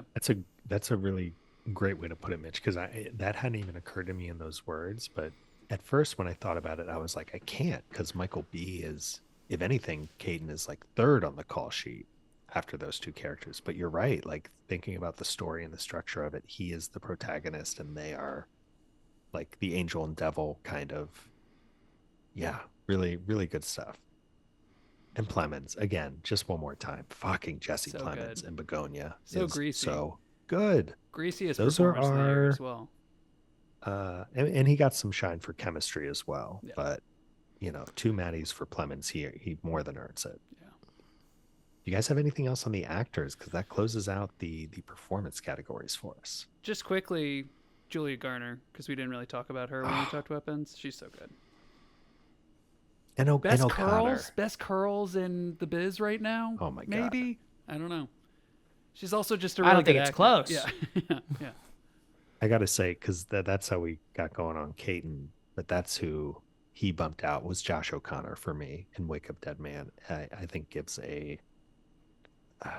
I could talk about that movie for a long time. I know I liked it more than you guys, but I like that movie. It's beautiful just, performance. Yeah, oh yeah, he's incredible in that movie. Just like Absolutely. a really good regular guy performance. Yeah. He is a priest and is kind of. I won't get too far into it, but he's just a really special actor. And second straight year for him with a nomination. We nominated him for Challengers last year, and very exciting year coming up. He's the star of Disclosure Day, so we've got our eye on him for sure. Absolutely. All right, no more fucking around. We're doing cinematography. Last year, Jomo Frey for Nickel Boys. Other than score, this is probably I still our can't favorite believe category. that wasn't nominated for an Oscar. It's insane. That's Insane. crazy. Yeah. Insane. They don't know what they're doing. Yeah. This year, we've got Larkin Sapol for Weapons, Steve Yedlin for Wake Up Dead Man, Kim Woo-hyung for No Other Choice, Christopher Blauvelt for The Mastermind, Lucas Zoll for Hamnet, Claudio Miranda for F1, Darius Kanji for Eddington, Robbie Ryan for Begonia, James Friend for Ballad of a Small Player, and Anthony Dodd Mantle for 28 Years Later. You may also notice that 5 of these films have a little asterisk. That is a landscape photography badge. Ah, yes. Drink if you're playing the Oscarspalooza drinking game. These are all great looking movies. Obviously, 28 Years Later, I got to give a shout out to. But my other vote would be No Other Choice. I think the cinematography in that movie is just absolutely very good, incredible. There's so many moments in that movie that I'm like, how did they even do that? Same could be said for F1, I guess, but it's a race car movie, so. Yeah, No Other Choice is my instinct, but I'm going to pause and pivot and walk over to Darius Kanji for Eddington, not just because of the landscape photography, but because he so perfectly captures 3 to 4 different genres in that movie so perfectly, and it's just so beautiful. Plus, best landscape photography of the year, hands down. Don't want to hear it. Wow. Even better than 28 Years Later? We'll discuss that later. Wow. My winners actually are Claudio Miranda for F1 and okay. Anthony Dodd Mantle for 28 Years Later. This F1 pick, I kind of thought I was going to pick No Other Choice or something else, or Eddington. Honestly, those two were very close, but vroom, vroom, baby. Like, what they do with the cameras in that movie, that's the whole movie to me. Yeah. It's amazing. It's incredible. Yeah. And something I noticed, not intentionally, but something these movies have in common, both use like video game aesthetic. F1, there's like a side-by-side moment, like first person. 28 Years Later has hard to even describe, but if you've seen it, you know, like very video game, kind of like zombie kills, what the camera's doing. So very different vibes for these movies, but two incredible looking movies. I feel bad. I think I should have mentioned Anthony Dodd Mantle. That was my automatic. That was my like need to have. My favorite shot of the year in that movie, so it should automatically get it. It's also shot on fucking iPhone, which we've already talked about, but it's just crazy. Speaking of crazy, Mitch, you just mentioned your favorite shot of the year. Shot is our next category, if you can believe that. This is a new award. We didn't do it last year, but we're doing it this year. And maybe I should define when we say shot, like a single, uncut, not a single still frame, but like a single shot of a movie. We're not doing like long oneers or anything crazy, but single shot of a movie. Does that make sense? 1.5 ounces of alcohol. 1.5 ounces. And a couple of these are even like 2 kind of like juxtaposed shots, but you guys will see. We're not talking about like I Lied to You is not in here, even though it's a one shot. That's not what this is. That's more of a scene. Oh, interesting. This year's Yeah, nominees yeah, for yeah, yeah. outstanding shot are the tree falling in train drains when they got the camera affixed to it, Yeah, that's a the really slow good shot. motion save from Superman when he protects the little girl from the glass, Remick falling out of the sky Mm, at the beginning, at his introduction in Sinners, the family facial blend in yeah, Sentimental Value. Frank, you mentioned that on our episode. You also mentioned the the bomb bomb shot shot. from No Other Yeah. Choice when the camera is in the glass. Very, very exciting stuff. From one battle after another, Yes. these skateboarders Oh, on the so good. rooftop. He also falls off the roof in that same It's shot. So yeah. good. Are you counting that as part of the shot, him falling off the roof? You know, I hadn't noticed that they were in there together until I rewatched it today. I I think, what do you guys think? Like what Sounds feels like true to no. this? It sounds like you're leaning no. What sounds true to this award to you guys? It sounds like it's just the skateboarders, the Teenage Mutant Ninja Turtle look that Mitch described. So I think it's just rooftop skateboarders. That's what I'm a I'm inclined to literalist do. when it comes to my Maddies and my Constitution and my Bible. Big 3. Just to close out these nominations, another one from One Battle, The Newborn in Bed, which is, this is maybe a bit of a cheat because it is 2 shots, one at the beginning of the movie and one at the end. But I mentioned it on the episode. It's when Perfidia and Pat are in bed with baby Charlene, just lying with her. She's crying at the during one of them, and then peaceful at the end. Table scramble in Begonia when Jesse Plemons, like a fucking rabid animal, scrambles across the table toward Emma Stone. Ballad of the Small Player, which has popped up a few times. We've never really had a chance to talk about it, but Degenerate Gambler movie, there's a shot where the camera is like underneath the cards and he's looking at his pocket, whatever, and you can kind of see him from the perspective of the cards. And then Mitch, you mentioned the Northern Lights, your favorite shot from 28 Yeah. years later. Beautiful, beautiful shot that we see during that music we played earlier. So I'm assuming that would be your choice here. Hands down. Northern Lights, Bomb Shot, and Family Facial would be my 3. We're going to diverge, and I want to talk about the Northern Lights, but my picks are the newborn shots from One Battle and the table scramble from Begonia. 2 very good Um, shots. I talked about on our Begonia episode the kind of like visceral reaction that I had and that later Kira had to that table scene that closes off the big spaghetti dinner. The newborn shot is that's a personal one for me. Um, just really, really hit when you see it at the end of the movie. You see kind of a flashback to them with their baby in bed, and it's all peaceful. And after so much turmoil, it's very powerful coming in that moment. And the Northern Lights. So I rewatched this scene recently, and the scene is gorgeous, but for me, it's less one singular image. There's like a couple. And ultimately, when I thought back, I just was seeing it more as a whole scene than like one frame. But there's incredible frames, though. Yeah. Agree. I'm sorry, Mitch. Don't be mad. Not mad. I'm just disappointed. God, mommy. We do, though. We do have time for oneers because oneers are their own fucking thing. So we're doing oneers too. Okay. Oneer being a long shot, no cuts.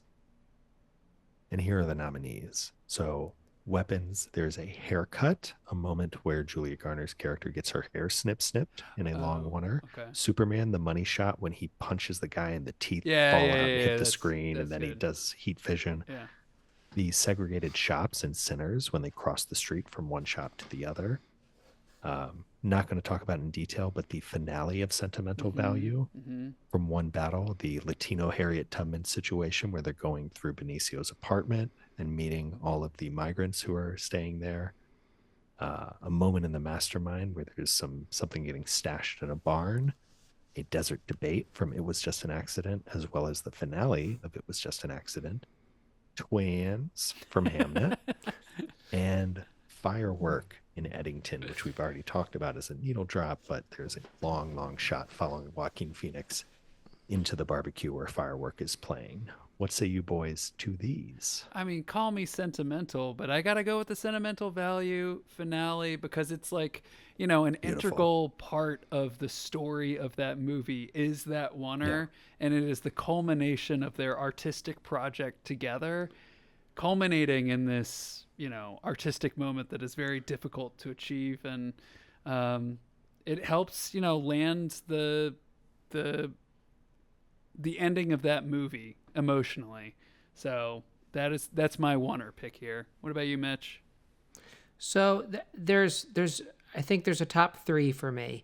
And the thing that's amazing about the Latino Harriet Tubman situation is that it's not a flashy oneer. Like Paul Thomas Anderson, he's very flashy in a lot of his movies, and he sort of tones it down in this one a little bit. And the oneer is kind of like, it really helps, but he's not calling attention to it being a oneer, which I think is amazing. But I would put that probably third. We've got Segregated Shops in Sinners, which was the first moment in that movie where I was sort of like, oh, this is special. Like, oh, we're okay. All right, let's go. That really captured me.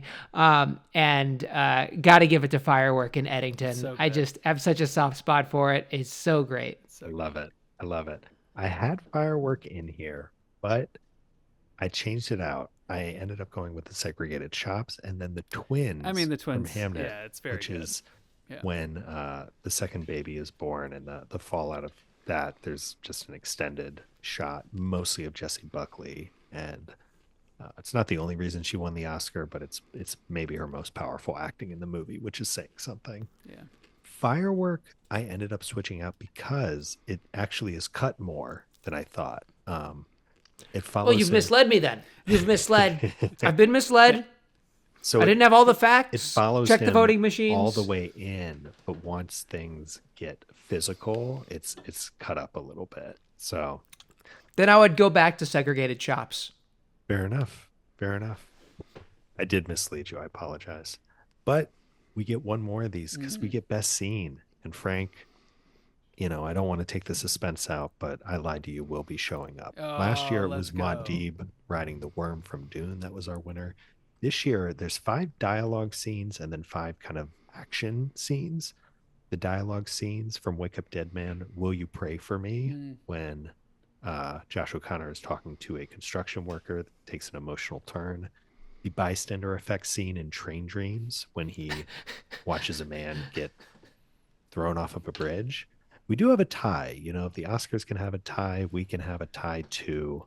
From Superman, 2 scenes tied, same number of votes. Those are the interview scene with Lois and Clark, as well as the Pa Kent scene. Bob and Willa's big scene in One Battle After Another makes it. The Toad Venom trip from Friendship makes it as well. And then our action set pieces. Chasing Aunt Gladys from Weapons. I Lied to You from Sinners. The River of Hills car chase from One Battle After Another. The submarine set piece from Mission Impossible Final Reckoning. And yeah, the Oscars can do one tie. We have 2 ties. We have the Causeway Crossing in 28 Years Later, both times. The first time when we hear boots play, and the second time the action sequence with the Northern Lights. And again, that music we heard when Samson and his big hog are chasing them down. Yeah. What do you boys make of this? I'm choosing 1 dialogue winner and 1 action winner. This is such a. How are you going to choose this, Matt? It's brutal. This It's is brutal. My marriage is crumbling right now. Yeah, I can see why. I mean, I don't know, Mitch. What would? I mean, so I Lied to You is transformative. That will probably be a lot of people's number one memory of going to the movies this year. Everyone is going to say, I Lied to You, Sinners. I don't think you're wrong. I think it's so great. River of Hills, Car Chase, also So good. amazing. So All good. of these are great. You've picked so good. some great ones. I'm going to shout out Toad Venom Trip Yeah. from Friendship Yeah. because that is in a very funny movie. The moment that I was like having trouble breathing in the theater. So good. And I'll also plug the chili dog scene from Naked Gun as another movie at moment at the theater this year where I absolutely lost it.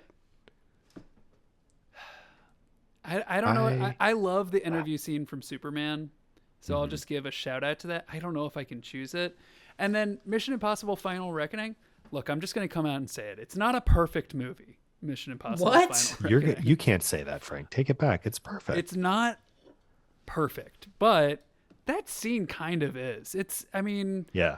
it's sort of amazing how bad that movie is and then how good that set piece is and the biplane set piece is.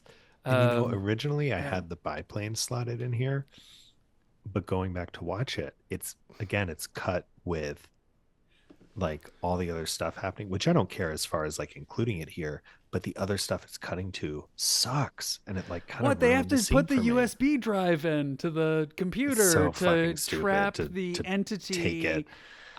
You could have tried to pay me $1 million to name what else they were doing that they were cutting back to during that scene. I would not have been able to tell you. Yeah, Frank was surprisingly accurate, actually. But yeah, like it kind of ruined it. And the submarine is so self-contained that there's no chance of that. Does the entity win Best Entity of 2025? The entity actually gets a small shout out in something we're gonna Great. cover later. Great. But it's Perfect. a worst superlative. The winners for me. So I lied to you. No surprise to anyone. Yeah. I would have loved. I mean, the River of Hills and the Causeway Crossing were both like right there. But I lied to you. It's not. It was never really in doubt. Yeah. The dialogue scene was much harder for me, and I ended up going with the Pa Kent scene from Superman because it's so good. I can't watch that scene without crying. I watched it yesterday and just like automatic. And not even like at the end of the scene when the music is swelling, it got me on like his second line. He's so locked into that performance. Like it's something like he's like, Clark, what's wrong? And Clark's like, I'm not who I thought I was. The message my parents sent with me like didn't say what I thought. And he just says something like, well, I think that you wanting it to say what you wanted says a whole lot more about you than what it actually said, or like something like that. Yeah. Mm-hmm. And it obviously there's the fatherhood part of that scene. I'm a mark right now. The Kents in that movie also remind me of two people in my family, a great aunt and uncle of mine who are just like live on a farm, and that like I'm immediately reminded of when I watch that. So it just is a very personal scene for me, and I love it. I was close to going with the Bob and Willis scene, which is also very good scene. Very funny and great extended scene, but this is the direction I went in. It's great. Outstanding editing.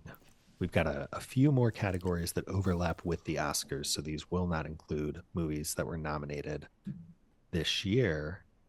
For editing, instead, we're including Joe Murphy for Weapons, Bob Duxey for Wake Up Dead Man, Parker Laramie for Train Dreams, William Oy and Craig Alpert for Superman, Eduardo Serrano and Matthias Farias for Secret Agent, Kelly Reichert for The Mastermind, Kim Sang-boom and Kim Ho-bin for No Other Choice, Yorgos Mavropsaridis for Begonia, Mary Ann Bernard for Black Bag, and John Harris for 28 Years Later.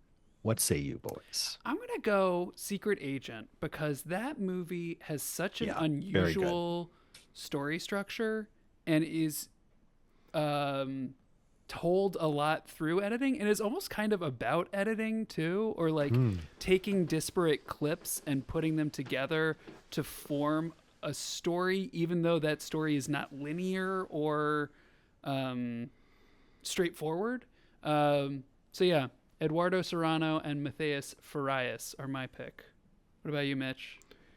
I'm going to go with John Harris for 28 Years Later because of all of the sort of historical. The movie is so much about what it means to grow up, and more specifically grow up to manhood, and also uses like the entire history of England to tell that story in clips and editing that could be really off-putting and for people, but I feel like it makes the movie, and some people might be like, I can't do that, but it's such a risk the way that they edited Yeah. that movie. It's so, and it works so well, that I'm going to pick John Harris for 28 Years Later. Oh yeah. Mitch, I made that pick as well. And Frank's Nice. secret agent just missed out, but I'm picking John Harris for 28 Years Later and Joe Murphy for Weapons. I mean, 28 years for the reasons you mentioned, Mitch. And then Weapons, I, I think is like the best paced movie I've seen in a very long time. For whatever reason, it just works perfectly. It's not a very long movie, and it just kind of picks up and slows down, I Mm, think, at the perfect rhythm. I love watching it every time I watch it. It just feels like so perfectly paced. That's with editing, it's a hard thing for me to kind of wrap my head around sometimes, but I mm-hmm. think about pacing, I think about mood. I mean, obviously, cuts 28 years later has a lot of cuts, but doesn't automatically mean it's great editing. So Yeah. that's where I went. But like I said, Frank, Secret Agent was right there. Great movie. Best screenplay, outstanding screenplay, Matt. Fuck, outstanding screenplay. Last year's winners, Aaron Skimberg for A Different Man, as well as Denny Villeneuve and John Spates for Dune. This year's nominees, Zach Kreger for Weapons, Ryan Johnson for Wake Up Dead Man, Park Chan-wook, Lee Young-mi, Don McKellar, and Lee Ja-hai for No Other Choice, Bong Joon-ho for Mickey Mm. 17, Siling Song for Hell Materialist, yeah. Kelly Reichert for The Mastermind, Andrew DeYoung for Friendship, Ari Aster for Eddington, David Kep for Black Bag, and Alex Garland for 28 Years Later. I gotta give it to Garland, but I will also give it to a movie I haven't really talked about yet, but that I really liked, Black Bag. Really fun, Very taut good. spy thriller, so, like kind of simple story structure of like it's basically a dinner party and then kind of goes from there. Um, and just like a tight 90 minutes with great actors and uh, it goes places, you don't know where it's going to go. And then when you get there, you're like, oh, okay, cool. So I'm going to go with Black Bag and 28 Years Later. Mitch? Great. I think I gotta go. I gotta go. Man, I mean, the top three are obvious to me because they're my third, fourth, second, Yeah. third, and Yeah. fourth Yeah. Yeah. movies Yeah. of the year. Yeah. Eddington, 28 Years Later, and No Other Choice. I mean, any of them. I'll go with. I'll go with Eddington and No Other Choice. 28 Years Later, incredible screenplay by Alex Garland, really amazing. I think everything else about that, I don't know. It's whatever. I don't know. I'm so hot. I'm so I'm uncomfortable. so sorry, My phone Matt. just died.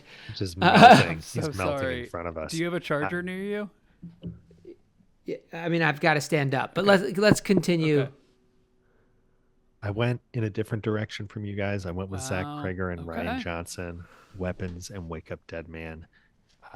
Very close, especially on Eddington. Eddington, I really wanted to get in here, but again, Kreger's movie, just like following all these different characters, it's a mystery. Both of these, actually, I'm realizing now are mysteries. So I guess I was giving a lot of love to that this year. Ryan Johnson, I talked about how I feel about that movie. What it does that's most impressive is how it tells a complicated story about faith and Catholicism and Christianity in a way that I think is almost kind of impossible in recent years. I've never seen something that um, feel like kind of everything that tackles religion is either very dogmatic or very critical, and that movie makes space for both of those things and also tries to find a middle ground. And I just thought it was very impressive that he balanced all of that with a fun as hell murder mystery. Wake Up Dead Man or Wadoom. Woodma. Mm-hmm. Yeah, we only have so much space on a slideshow. Speaking of so much space, we only have two more awards. Wow. Wow. Outstanding direction. Last year's winner, Denny Villeneuve. Ever heard of him? He did a little movie called Dune. and it kicked ass. That was Doom Part 2, technically. This year's nominees: Zach Kreger, Ryan Johnson, Clint Bentley for Train Dreams, Kleber Mendoza Filo for Secret Agent, Park Chan-wook for No Other Choice. We also have Kelly Reichardt for The Mastermind, Ari Aster for Eddington, Yorgos Lanthimos for Begonia, James Cameron for Avatar Fire and Ash, and Danny Boyle for 28 Years Later. Man, what a list. Boys, want to make a pick? Danny Boyle, James Cameron, and Ari Aster are my best directors. Mitch? Yeah, it's Danny Boyle, Ari Aster, and Park Chan-wook. I don't have Danny Boyle. I don't have Park Chan-wook, but I do have Ari Aster and James Cameron. I think those are, yeah. And James again, Cameron... it's so hard, man. Like so many of these movies, I have tried to spread the wealth a little bit between screenplay, direction, all these awards. James Cameron, though, you know, James We're taking Cameron, him for granted, taking guys. him for, you know how I know Society, we're taking him for granted. We're taking this guy for granted. And this, even though I don't love Avatar as much as many of the movies on this list. I like 28 Years Later more. I like Weapons more. Why did I pick this? One, the scale of what he's doing is insane. It's insane. It's the same reason I would have picked Sinners for Best Director, even though I put One Battle #1. Like the different elements that he's juggling and making cohesive is on another level. And James Cameron, he won Oscars for Titanic. Do you know how many Oscars he's won for the Avatar movies? 3. Zero. Wow. So, you know, they won for visual effects, but James Cameron, when it comes to his writing, his direction, Best Picture, he has not been recognized for these movies, and they're insane. Yeah. And then Ari Aster, Eddington, the chutzpah just to do that movie, to write it, to direct it. And Mitch, what you said kind of is what sealed it for me. You mentioned earlier how they pull together all these different genres. It's true visually in the cinematography and also the direction. Very impressive stuff. Yeah. And that brings us to the final award of the evening. The final real award. We might have some fun after this one. But Outstanding Picture, which went to Sing Sing last year, one more time. Here are those nominees for you. Weapons, Wake Up Dead Man, Superman, No Other Choice, The Mastermind, It Was Just an Accident, Friendship, Eddington, Avatar, Fire and Ash, and 28 Years Later. You know, it's kind of a surprise that Soulja Boy isn't in Superman. Thank you for bringing us full circle. Yeah, do you want to? Why? No. I just want to know what the most outstanding picture is. I'm dying to know. This year's outstanding picture. It does go to Weapons. Wow. You know, with apologies to 28 Years Later and all the rest. Weapons is our outstanding picture winner. It's a great for win. the second annual Maddie Awards. It's a great baby. win. It's a great win. Congratulations to Weapons. Aunt Gladys is here to accept the award on behalf of the film. A great film. And if you want to hear us go into, because this ran long, so I'm not going to belabor the point, but go back and listen to our honorable mentions episode. We talk about Weapons in depth. No Other Choice, Eddington, Avatar, 28 Years Later, all those movies we hit like real good conversations. Weapons, best ensemble, best pacing. I love the direction. I love the script. I love the mystery, the performances. It was my favorite movie this year that was not nominated for Best Picture. Wow. Well, congratulations to Weapons. They got to be feeling pretty good walking away with a couple Maddies. But, oh my gosh, I'm seeing on the screen here the best of the rest. Best of the rest. These aren't official categories, but we had a lot of fun this year. We had a lot of like themes that came up. There were great monsters this year. There were some good houses. There were some good trees. But what were the best? The best house was in sentimental value. There were so many good ones. Bob and Willa's house. The house from No Other Choice. The log cabin from Train Dreams. the Fortress of Solitude, technically Really a good house. house. Yeah. The shitty house in Begonia. You guys have any other I mean, is this the best house? It is, right? It's Yeah, the best it's house. the It's best the It's a best house. character in the movie. We got to give it. Best monster. I could not choose, and maybe you Yeah. guys can help me. Yeah. Aunt Gladys and Remick are two immediately iconic horror villains. I mean, other nominees: Samson the Alpha. You got Samson's up Frankenstein. there. I think Lockjaw from One Battle qualifies, given he's how cartoonish he is, and some like otherworldly kind of stuff that happens with him. A lot of Oscar-winning monsters this year. I wonder what that says know. about what's going on right now. Probably nothing. Capitalism and No Other Choice, Big Monster. So, and Kevin O'Leary, the man, not the character he plays. So, but ultimately, I gave it to Sinners and Weapons. Best tree. Yeah. Frank, this is a passion of yours. Do you want to speak on it? Well, I just feel like, this was a real banner year for trees in cinema. William H. Macy. William H. Macy. The tree from The tree of Can you Avatar think of tree. any? the Avatar trees. tree. Yes, Yeah, that's the other one. absolutely. You're right. Yeah. And home tree. And that being said, the tree in Hamnet, I just feel like I want to see it in more movies. I More could see films, yeah. spin it off, maybe make it into its own film on its own. I think it could really carry a movie by itself. And like, what's in the hole? What's in the hole? I mean, that's a whole a movie right there. Yeah, Could be a franchise, Exactly. honestly. So yeah, I think this is a great pick, Matt. I appreciate that. However, it did not win Greenest Tree. Greenest Wow. Trees went to 28 years later, where the trees are very, very green. Beautiful. Almost Got a too lot of green. moss on those trees. A lot of moss on those trees. And yet, landscape photography doesn't go to either film. It goes to Train Dreams. Wow. And with apologies to Eddington, Mitch, I know that was your pick. I'm going with the movie that's about the landscape and about how it changes and the people who work with it and for it. Train Dreams, landscape photography. Choo choo. I disagree. Disagree. Really? Well, these are the Maddies. Would you give it to Eddington? I would give it to Eddington. Yeah, I would give it to Eddington Beautiful. or 28 years. Yeah, I think It's- Eddington for sure. We're so blessed. It is Yeah. like peak landscape photography these days. 28 years later doesn't take landscape photography, but it does take best hog. Absolutely. In a year with a lot of hogs, Eddington has a hog in it. Any others you want to? There is another one with a hog in it, Oh, at least one.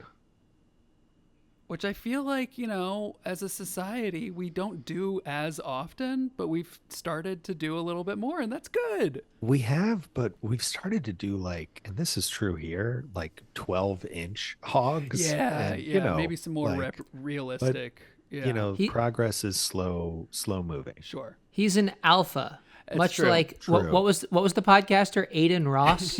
Yeah. We love Aiden Ross. He's a real alpha. And then a couple just classics. The cigarette movie of Yeah, the I year. think that's look And at the these Horny animations. Award. This is great. Both Yeah. of them going to centers. Remember when It's- Haley Steinfeld, more like Haley Seinfeld, spits into Michael B. Jordan's mouth in that movie? Yes. Yeah. Yes. What's the deal with that? What is the deal with that? I remember that. I remember so many moments from that movie. George, she spat in my mouth. In your mouth? In my mouth? That's very good. And then on the cigarette front, the best cigarette moment in a long time. Yeah.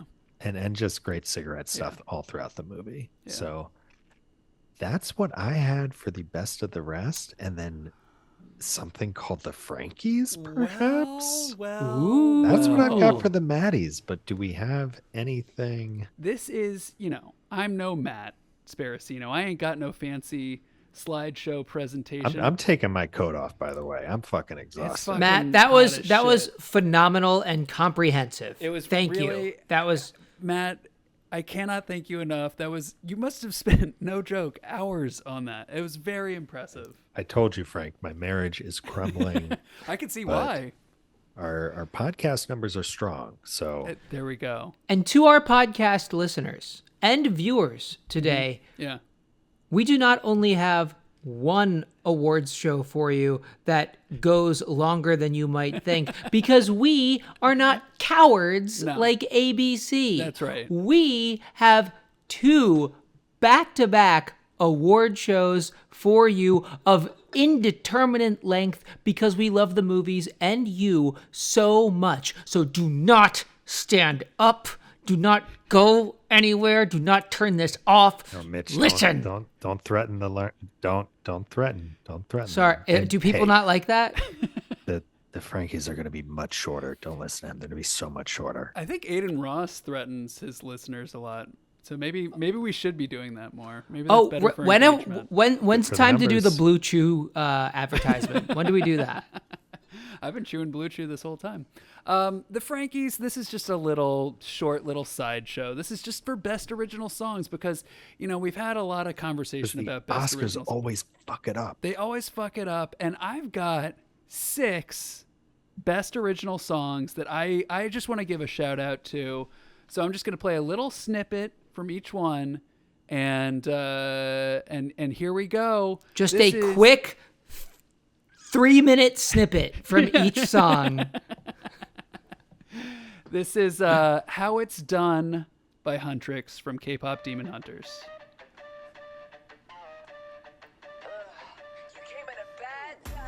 So fun. Beginning of the movie sets the tone for the whole thing. That song. That's my favorite song. It's so good. Next track is a track that Matt threatened me with physical violence for if I did not include on this list. Doesn't sound like me. That's what we're about here. Threats of physical violence. Bow, ba, ba, ba, bow. It's effective. This is Pale Pale Moon from Sinners. I mean, what, you weren't going to include it? No, sorry. It's a great song. It's a great song. I actually thought about including The Rocky Road to Dublin. I was wondering about that. I fucking love. I thought you might. And that is such a good moment, plot-wise too. Yeah, like it's great. very important for the movie. I told you that the whole category should just be Sinners and K-pop. I mean, basically, yeah. But I decided to only do one from each movie. And Good for you. One is such an interesting choice of words there because next we're going from the world of Sinners to the world of Avatar. This is Miley Cyrus with We Dream as One. Our love will never fade away. We're diamonds in the As my coffin gets lowered into my grave, this is what I want you guys to play, okay? Are you sure, Frank? Yeah. All right, You're well, gonna have to put that in writing. he said it on a podcast. It's binding. This is a legally It's binding binding. document. Chelsea Yeah. does listen, right? Yeah. Oh, she's not Okay. still listening. No way. No. Definitely not. All right. Now, this next one, boy, when I remembered that this was in this movie, I was so thrilled that I could include this in this category. This is The Mighty Crabjoys from the end of Superman.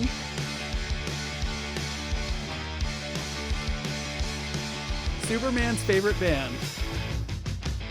We're on a planet of our own that we made from the bones of the ones that we KO'd. It's just supposed to be like a stupid power punk pop song from the early 2000s, and it's totally effective, and I love it. This next song is would you put that up against, if you put that up against Scotty Doesn't Know, who would win for you? Matt, does that reference ring a bell to you? It does, but I want to hear Frank's answer. I mean, it would be the Mighty Crabjoys for me. It's Superman's favorite band, you know? He's the real punk rock. Yeah, kindness. Yeah, exactly. Now, this next song is from a movie that I don't think either of you saw, but I saw with my niece in theaters. I loved it, had a great time. This is Ice Spice with Big Guy. You guys heard this song? This is an end credit song. The plot of the SpongeBob SquarePants movie is he wants to be a big guy. And so this is Ice Spice's song about being a big guy. This funk is a little too suggestive. I don't know. I do like Ice Spice. SpongeBob, it's okay. There we go. Yeah, just really fun and stupid and great, and I loved it. That kind of rocks. And then another song that actually kind of fucking rocks, but it is from a movie that I don't think a lot of people saw. I haven't even seen it yet, but I definitely will. But this song fucking goes. This is As Alive as You Need Me to Be by Nine Inch Nails from Tron Ares.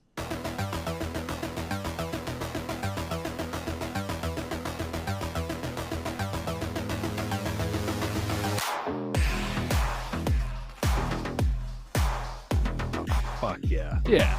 I mean, it's Nine Inch Nails doing fucking Tron. It fucking rules. And it is my winner of the first annual Frankie As Alive as You Need Me to Be. Trent Reznor and Atticus Ross couldn't be here, or they just didn't want to. So I will be accepting this award on their behalf. So thank you to Trent and Atticus Ross.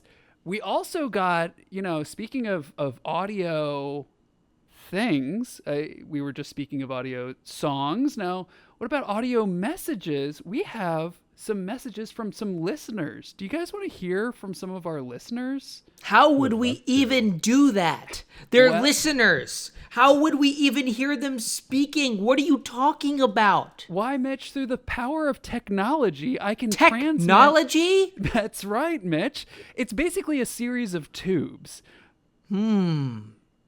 Say more. Yes, say more. Well, it's like a series of tubes.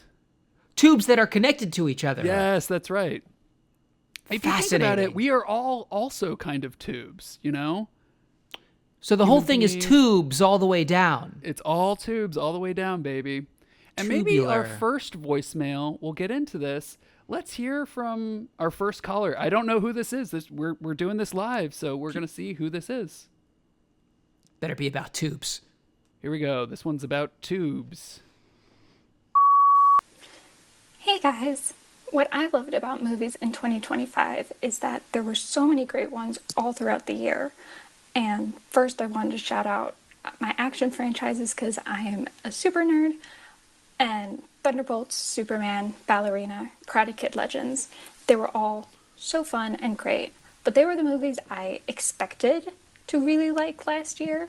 And I wanted to spotlight, two for the price of one, of movies that bookended my year that I wasn't expecting a lot of, but then became just my favorites. And the first one I want to talk about is Better Man, which is directed by Michael Gracie, who did The Greatest Showman, and it is the biopic musical where Robbie Williams, who is this, boy bander turned megastar in the UK, is a CGI monkey for all of the movie, really. And it's just one of the best movie musicals I've seen in recent years. The She's the One and Rock DJ scenes are just insane spectacle, so fun, really utilizing the musical sort of genre very well. And the soundtrack obviously is great. Angels, his biggest song, hits at like a really important part in the movie. And just the whole movie got me into a Robbie Williams and Take That rabbit hole that continues, to this day. And it is just such an out there concept that really turned what could have been like a standard biopic into something really fun and refreshing and sharp. And then secondly, I wanted to talk about Eternity, which I saw at the very end of last year. And it is Elizabeth Olsen, Miles Teller, and Callum Turner in a love triangle after death rom-com. And the writing in this movie is just so great. It hits every beat you want it to when it comes to this afterlife story of where and how and with whom do you want to spend eternity. It's super funny. There's lots of, little background gags that you got to be paying attention to. The one-liners are great. It has Divine Joy Randolph in like a supporting role, and she really steals the scenes. And Miles Teller is basically a grumpy old man in a 30-something-year-old's body, and it's hysterical. It's super romantic, very emotional, funny, and it tugs at all the right heartstrings.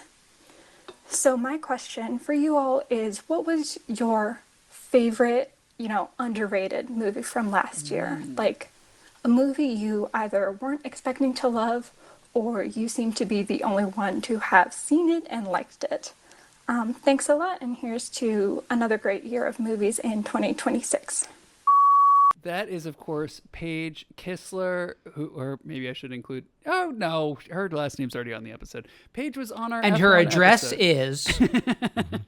I've got her social.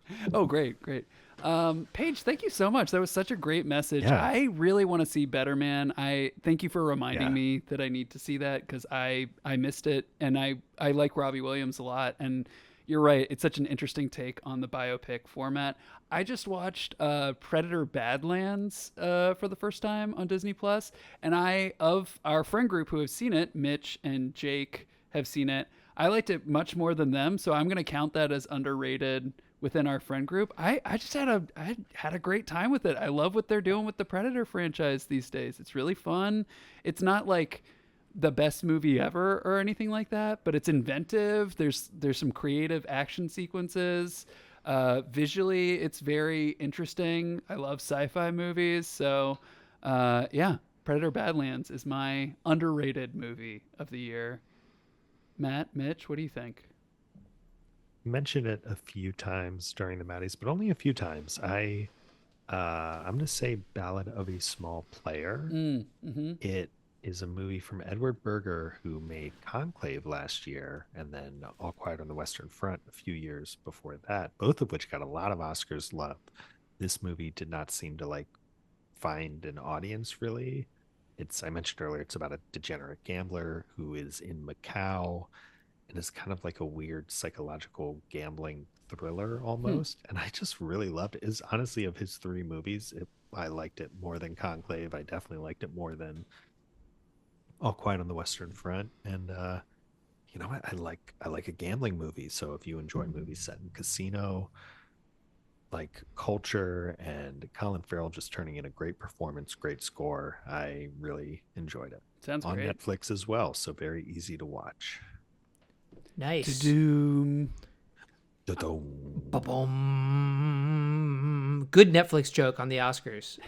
Yeah, that was good. Conan did a great job Yeah. with that. Just kept it going.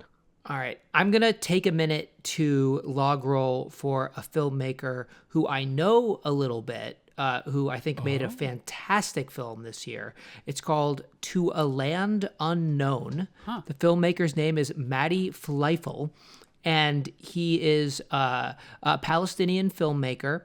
And this movie is about two Palestinian refugees who are trying to get into the EU and trying to just get into Central Europe, I think Germany, if I remember correctly, to get a better life. And they get screwed over by smugglers who are supposed to get them in and get abandoned in Athens.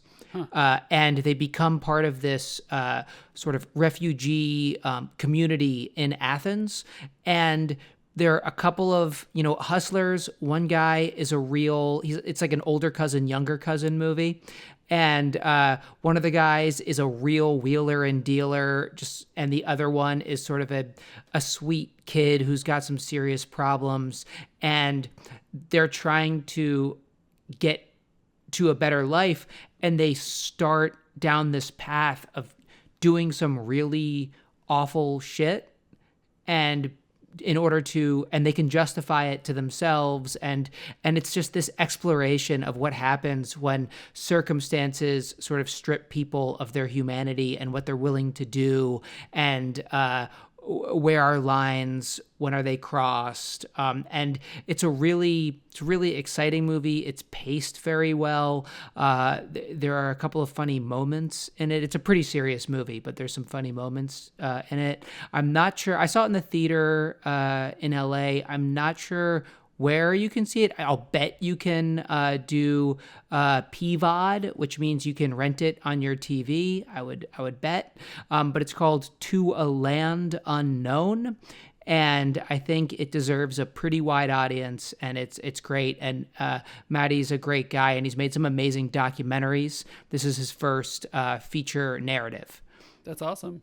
I got to check that out. This is the first time I'm hearing of it, but I will add it to the top of my list for sure. Yeah. you boys want to hear from another wonderful listener. I want to hear from 1,500 other All of them. listeners right now. Oh, Well, we only I have want to four. hear. I want to hear what? We have 4. 4's great. I'm Okay, exhausted. it's a good number. To my friends that aren't as obsessed with movies as I am, I often compare the Oscars to the Super Bowl. I think there's a lot of similarities. It's often like a really big, excessive spectacle, but one that I still enjoy watching. And similar to the Super Bowl, you know, I'm often upset by who wins and how it went. And a lot of the fun is eating and while watching and making fun of it and talking to people about it. So I do think the Oscars are very similar to the Super Bowl. And also I think it's, you know, it's ridiculous on the one hand to have a best of anything award in a subjective art form. So that all being said, my team that I wanted to win, so to speak, in this Oscars was Sinners. I'm happy that it's the most nominated film of all time. But I really wanted to win everything. I wanted Delroy Lindo to win. I wanted Ryan Coogler to win Best Director. Chloe Zhao would probably be my second. I think Hamnet is amazing. Hamnet and Sinners are two of my favorite films of all time now, I'd say. Wow. But I'm glad Chloe Zhao's won for Nomadland, although I think Hamnet is better. But that being said, it's just the fact that a black director has never won an Oscar is just ridiculous, and that really reflects all the systemic and historic inequalities, and it's just racist. And I think in the end, white folks have a hard time supporting a movie where they are not centered.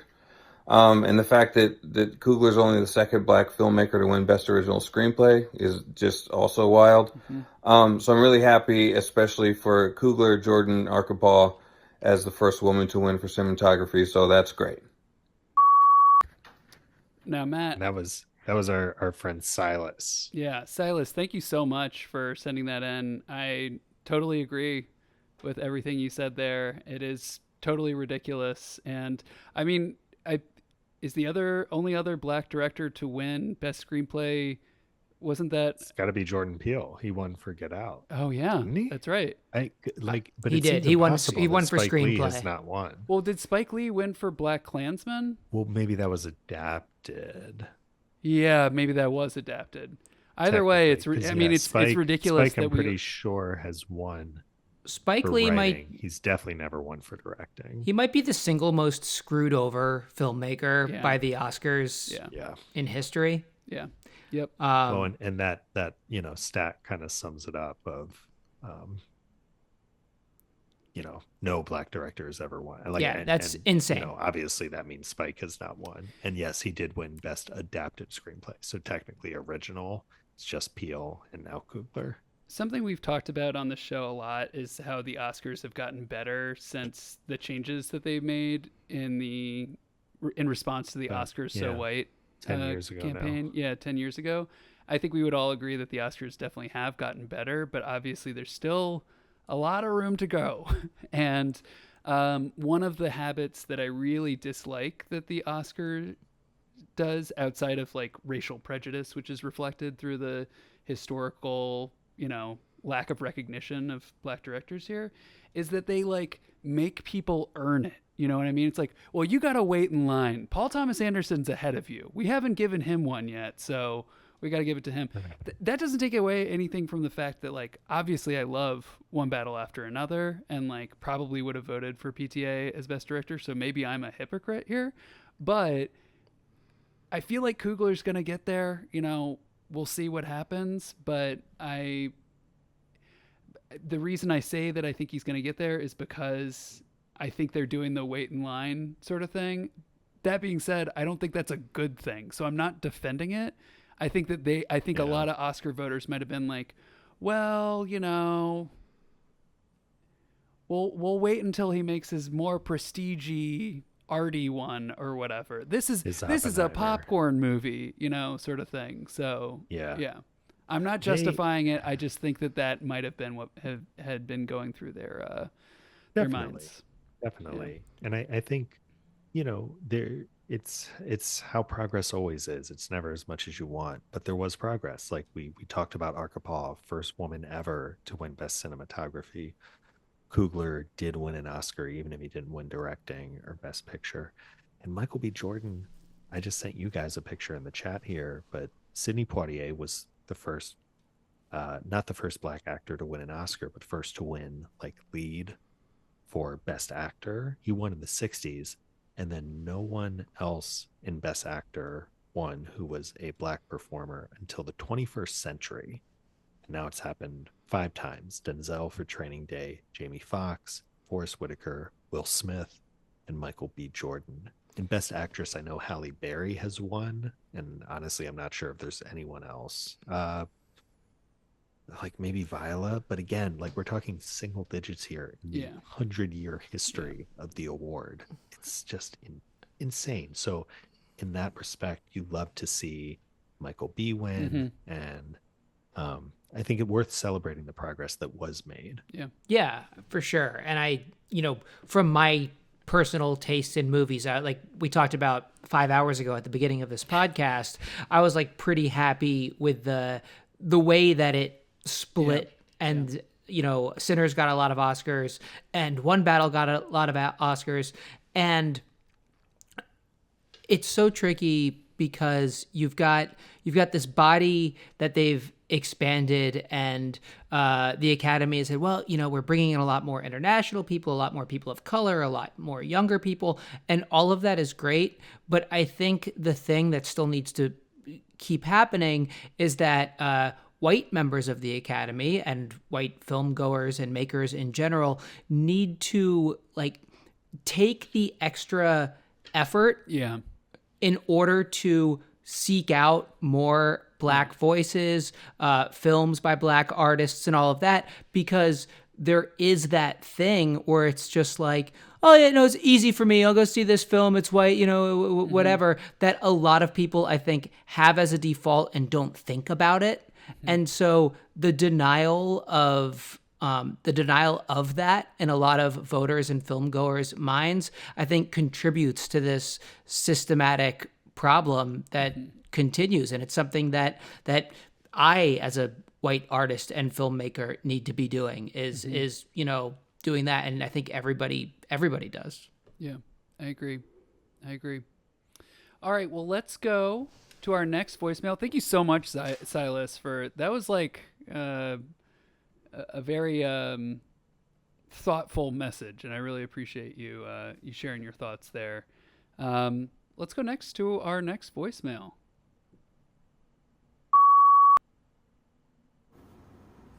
Hi, Frank and the Senses. It's your old pal, Allie. I'm just here to chime in about my feelings on 2025 movies.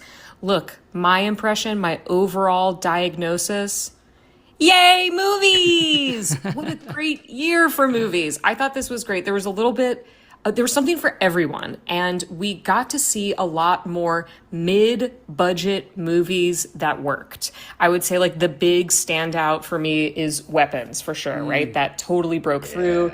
That was unique and different and just like such a joy. I've talked before too about Splitsville, which I love.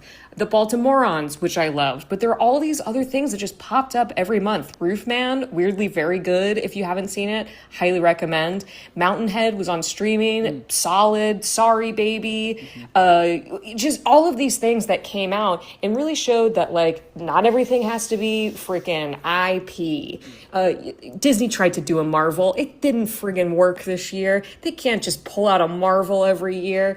It truly, for me, was a delight. I think we saw this in the Oscars, that there were so many strong contenders. Every award, it wasn't just a runaway train for one movie. Everything got its due. Even stinky, smelly Frankenstein farts got the nod for their incredible design because it looked beautiful. I just didn't care about the content at all. So I have to say, 2025, a great year. I think even though we're all moving toward one large family running all of our media, I think the industry is changing and shifting, and people are coming up with more creative ways to produce and distribute films. And I'm excited to see where we go in 2026.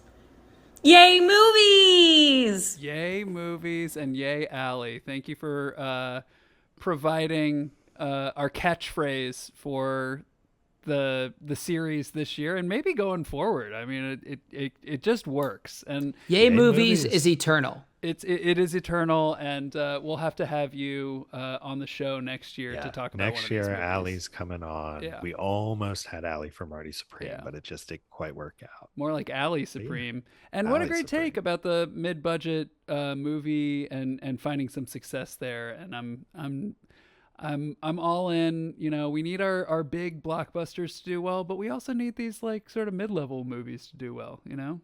Totally right about them trying to do a Marvel, but the Marvel that they tried to do just didn't quite hit. Well, This they were year, taking though, their first maybe they'll do a steps. better Marvel. Have you They're guys taking seen their the new Marvel?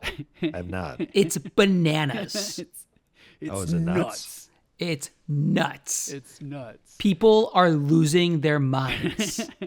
And also, I would just like to say, Larry and David Ellison, if you're watching this or listening, and I know you are, Frank's staring down the barrel right now. Yeah. we welcome you. You know, our as the new overlords. owners and overlords of two of our historic Hollywood studios, and I just want to say I can't wait to see what you have in store for us. So, we're willing to be the official podcast of Paramount and Warner Brothers, and Oh, you want to be a mouthpiece? absolutely whatever opinions you guys have. If you want to launder them through the media, just let me know, and I'm your man. It reminds me of a completely unrelated Onion headline, which is two contrasting opinions. One is no war for oil, and the other is exactly how much oil are we talking about? Completely unrelated to what you were just saying. That's very good. Well, speaking of very good, we have one very good last voice memo here. Let's hear from our caller. Hey, my friends, hope you're doing well. Thank you for having me to wrap up the year of movies in 2025. So happy to be here. I would say that this was a really solid year of movies. Lots of really good ones that I enjoyed thoroughly. One of the main takeaways I had from this year is there were some scary movies that I really was intrigued by. In general, I don't like scary movies. They're too scary. That being said, this year had 3 movies, maybe even 4, that really made me rethink the genre, and I spent a lot of time thinking about. Those being Sinners, Weapons, and 28 Years Later, with a shout out to Begonia on the side. In terms of movies that I had the most fun with, Splitsville, thank you, Allie, probably goes down as my favorite movie of the year that I just enjoyed a lot. I also really enjoyed Avatar, Fire and Ash, Superman, K-pop Demon Hunters, and The Naked Gun. The Naked Gun made me laugh and laugh and laugh. I also really enjoyed Black Bag, too. I would say this is also a year that had a lot of really emotionally affecting movies. No movie affected me more than Hamnet. It destroyed me, and I loved it. Sentimental Value also made me feel all sorts of things, as well as If I Had Legs, I'd Kick You. I'll be thinking about that one for a while. Yeah. I also would like to give a little shout out to Mickey 17. It didn't get a lot of love, but I really enjoyed it and had a lot of fun with that movie. Blue Moon, Ethan Hawke had one of my favorite performances of the year. Really, really enjoyed it. One of Them Days, I really enjoyed and had a good time with. So again, overall, a really good year in movies. Had a fun time. Thank you for having me, and yay movies! Yay, movies! Yay movies. Yay movies. And yay Jake. Thank you so much for sending that in, Jake. And yeah, I agree. Strong year in horror. And I'm glad that you were able to put aside your concerns about the genre enough to, and open your heart enough to. There's some scary movies. Yeah, those are some scary movies. So good for you for getting in there. And 28 years later, open your heart so we can eat it. Yeah. That was the unofficial tagline, I believe, right? I think so. Yeah, I think so. Yay movies and yay Oscarspalooza. Yay, Oscarspalooza. 5 years, boys. 5 years. And as you know, because we haven't done enough on this episode, I have one last task for us, and that would be We get to do one more? We got to do one more. That is so exciting. And here's what it is. It's going to be quick. Just like all of our other segments on this episode. I just want to quickly, looking back on these last 5 years of Best Picture nominees, what are some ones that we think are like, we want to like canonize? What do we want to put in the Oscarspalooza syllabus or the library of Oscarspalooza? I was going to say Library of Congress, but now that feels like they're That's probably going to taken. delete the Library don't- of Congress soon. we don't want so that. yeah, anyway. But yeah, The what best are of the best. Yeah, what are the best of the best from the last 5 years? We've done 50 movies 50 over 5 years. Yeah. All right. So I've got a list of like 16-ish movies that I think make the cut for me of best picture nominees. And if you guys have lists, what we could do is I'll read this out, and if there's any that that do not get included on yours, add yours. And if there's any you strongly disagree with, then let's have that argument too. And I think that'll be our base of nominees. So I'll read this list, add ones that aren't there, and fight me on ones whittle it that down. you disagree with. We're trying to get to 10, I think, is the goal. So basically a best picture category out of 5 years worth Yes. of best pictures. Yes. All right. So I'm Let's going do to it. I'm going to start. We've got and this is in no particular order. Sure. One Battle After Another.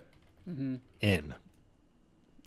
As one movie here, Dune and Dune Part 2. Yeah. In.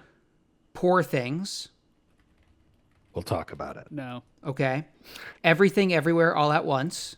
In. And Nickel Boys. I We'll talk about it. Ooh, okay. Okay. All right. All right. Probably. I'm not going to fight. All that right. one. Oppenheimer. Yeah, I think it's in. In. The Secret Agent. Wow, I love that. We'll talk about it. Okay. All right. Honora. Borderline for me. I think it's borderline for I'm me as open to well. it, but Yeah. Okay. Yeah, that's why there's 16. The Brutalist. We'll talk about it. Great. I tried to, have every year represented. Yeah. I love it. Killers of the Flower Moon. Yeah. Yeah. In. Great. Sinners. I think it's in. Yeah. The Zone of Interest. It's in. In. It is in. 100%. Mitch, All I'm right. so glad we don't have to fight about centers. No, that is an iconic movie of the last 5 years. There's no doubt about it. It should be in. Okay. You guys are going to fight me on this one. I don't care. Call me a nasty little freak. A Complete Unknown. Wow. Whoa. Wow. It's just my shit. It's just I know. Bob Dylan. No. Bob Dylan is This my shit. No, it's. We don't have to it's- put it in. It's on my list. No, it's great. It's great. All right. 10. Oof. Yeah, sorry. Keep going. The Banshees of Inisherin. Wow, this is borderline for me, but I love that you included it. And yeah, We it's needed really a comedy. good. Yeah. Avatar: The Way of Water Okay. and Marty Supreme. Wow. Now, I love that.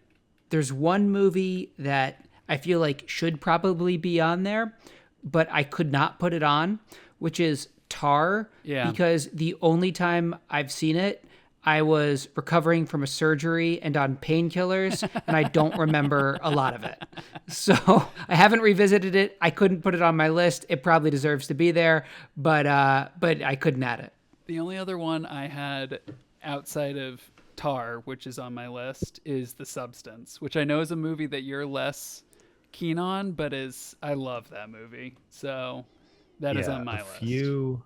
So Tar, for me personally, Tar is a hard yes for top 10. I remember, Mitch, that you didn't like it quite as much as Frank and me, so that can be one we hash out. But the only other ones that haven't been mentioned, Substance, which I know you were not as big on, and then for me, Drive My Car and Anatomy Yeah. of a Fall. Yeah, those are good Those ones. are two Yeah. that like I like I don't need to have on this list, but in terms of the quality, like those are two movies that are kind of like just bordering on my top 10. Drive My Car, I was close. That was borderline. It sounds like we have Sorry, there's one more that is Yeah. probably just for me, but I'm just gonna throw it out there just to give it a shout out. Frankenstein. It's Frankenstein. It's Past Lives. I love Past Lives. Past Lives is great. But I don't think it's gonna make it onto this list. Now, I do want to say that there's a reason that I did not put Sentimental Value on my list, which is that Sentimental Value is not that director's best movie of the last 5 years. Yeah.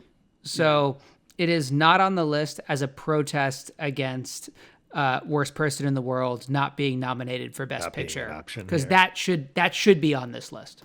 So we have 7 that we all agree on, which are Yeah. One Battle, Dune, Everything Everywhere All at Once, Oppenheimer, Killers of the Flower Moon, Sinners, and The Zone of Interest. I'm so glad we're all aligned on The Zone of Interest. I fucking love that movie. It is No question. so upsetting, but such a good movie. It gets a little Seems harder like here. I mean, we've got there's a 3 slots left. Yeah. There's a few. Tar, The I'll Substance, and Drive My Car I were think- 2 out of 3s, I think. Where are you on Poor Things, Matt? I am very pro Poor Things. I said we'll talk about it because I know Frank has feelings, and I do think that picking a movie that one of us is like borderline down on doesn't feel right. So like The Substance, for example, I remember Mitch, you were kind of whatever on that. Yeah. I don't think I mean, I will throw my body in front of Complete Unknown being in our like top 10 on That's this. fair. What That's about fair. Honora? So yeah, I think we have to pick our battles. Like, so I'll say Tar and Poor Things are my favorite movies for those spots. Honora, I think, is very worth it. I think Nickel Boys is worth it. Yeah. Party Supreme. I would be Yeah. open to any of those. I think it's important that Poor Things won Best Picture, and Yorgos also has another movie that was nominated for Best Picture in the last 5 years. I think that's pretty incredible and telling. But I agree with you that it if was the Oppenheimer year though, Mitch. It didn't actually. It won a bunch of Oscars, but it didn't win Best Picture. Are you 'Cause it sure? was Poor Things. I'm pretty sure it won Best Picture. It was the year of Oppenheimer. It won lead actress. It won. I mean, if you say it loud enough, eventually it'll become think Poor true. Things won So, Best Keep Picture. repeating it. You give it a shot. becomes true. Yeah. Is that really true? Yeah. Yeah, won a bunch of craft stuff, and then Emma. We don't need to relitigate this, but Emma Stone won over in Best Actress. Emma That was, Stone like, the big giving thing. a performance that was not as good as her performance in Begonia. Well, That is doesn't really relitigating matter it. to the voters. I am of relitigating it. 2024. That's right. All right, let's. Okay, it's off. It's off. It's fine. So Poor Things, Frank. What say you to Poor Things? It's No good. fine. Maybe I could revisit it and reconsider it, but How about Tar, Mitch? What say I you to love Tar? Tar. You kind of rolled your eyes. The problem is that if there's any of these movies that I would say I like haven't fully seen, it's Tar, because I was so knocked out on painkillers after a surgery. That said, I think we can put it in there. I'm What sure. if you just trust us? what if I we do. I'm saying I do. I What just if don't we have an do- informed opinion. What if we do Yeah. Tar, Honora, and Banshees of Inisherin? Banshees is tough for me. Okay. But Tar and Honora, maybe? Tar and Honora, Okay. I could be good. How about Nickel Boys for that last spot? I like that. or Marty Supreme. I want to give it to Nickel Boys ahead of Marty Supreme because I'm it's good like with that. I'm fine with about that. something. Yeah. Marty Supreme is about something. I know, but you know what I mean. I fucking love Marty Supreme though. Do we feel good The- about Tar and Honora? I would. Mitch is consulting his draft board. Mm-hmm. Of Tar, Honora, Marty Supreme, like Yeah. if we're gonna say that Nickel Boys is in, how many slots do we have? That's 2 more after that. If we include Anora and Tar, that's our 10. No, I'm sorry. Okay. Yeah, so I think if we look at it like there's Marty Supreme, Tar, and Anora, and there's 2 spots for those 3 movies, I would probably have Marty Supreme in there. That's fair. So maybe it's over Anora. I don't know. See, Anora won Best Picture too, which I feel like has to count for something. And which was love the point Anora, I was. too. Anora's great. Yeah, it's a great movie. It doesn't. I thought it lost to Poor Things. Poor Things won this year. Oh, that's right. That's Right. right. I forgot. Right. I forgot. Everything Everywhere All at Once. That was a pretty good movie. That's a you guys really, remember that really one? good movie. Yeah, it was That was fun. pretty good. That That was was pretty a good. good movie. It's tough. Maybe what do we do this? Tar like with an asterisk, Yeah. and we need Mitch to rewatch it, and then we could get all of Anora, Nickel Boys, and Marty. Okay. Or is that cheating? That's cheating. I mean, we can do whatever we want. That's true. Yeah, no one cares. Because I mean, I would say for like Tar, and we're not just making our own personal list, but for me, Tar, of those movies, Tar is the only automatic on my top 10. I agree. All right. Well, let's have it on there, and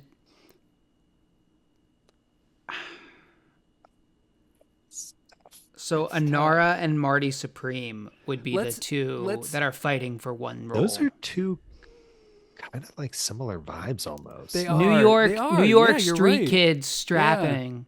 Yeah. Hustlers just trying to like get by. Yeah, and like yeah. underbelly of A Complete Unknown also kind of in there. Not a movie that I'm gonna say I want on the 10, but yeah. And Avatar: Complete The Way of Unknown. Water also kind of in there. It's a movie about New York. it's about a New Yorker. It is. It is very Jewish too. Very New York hustler, Jewish. super Russian Jewish. Jews all over Avatar: Way of Water. Once you're looking for them. So are we saying Tar is in, Nickel Boys is in, and then the last spot is between Anora and Marty Supreme? That's what it sounds like. Yeah. I think that's right. Stuff. Fucking my marriage is just falling apart. I ranked all these movies earlier today on Letterboxd, and I shit you not, My I just marriage pulled is this. falling apart. I just pulled this up. Anora and Marty Supreme are back to back. Wow. And what do you I have them over?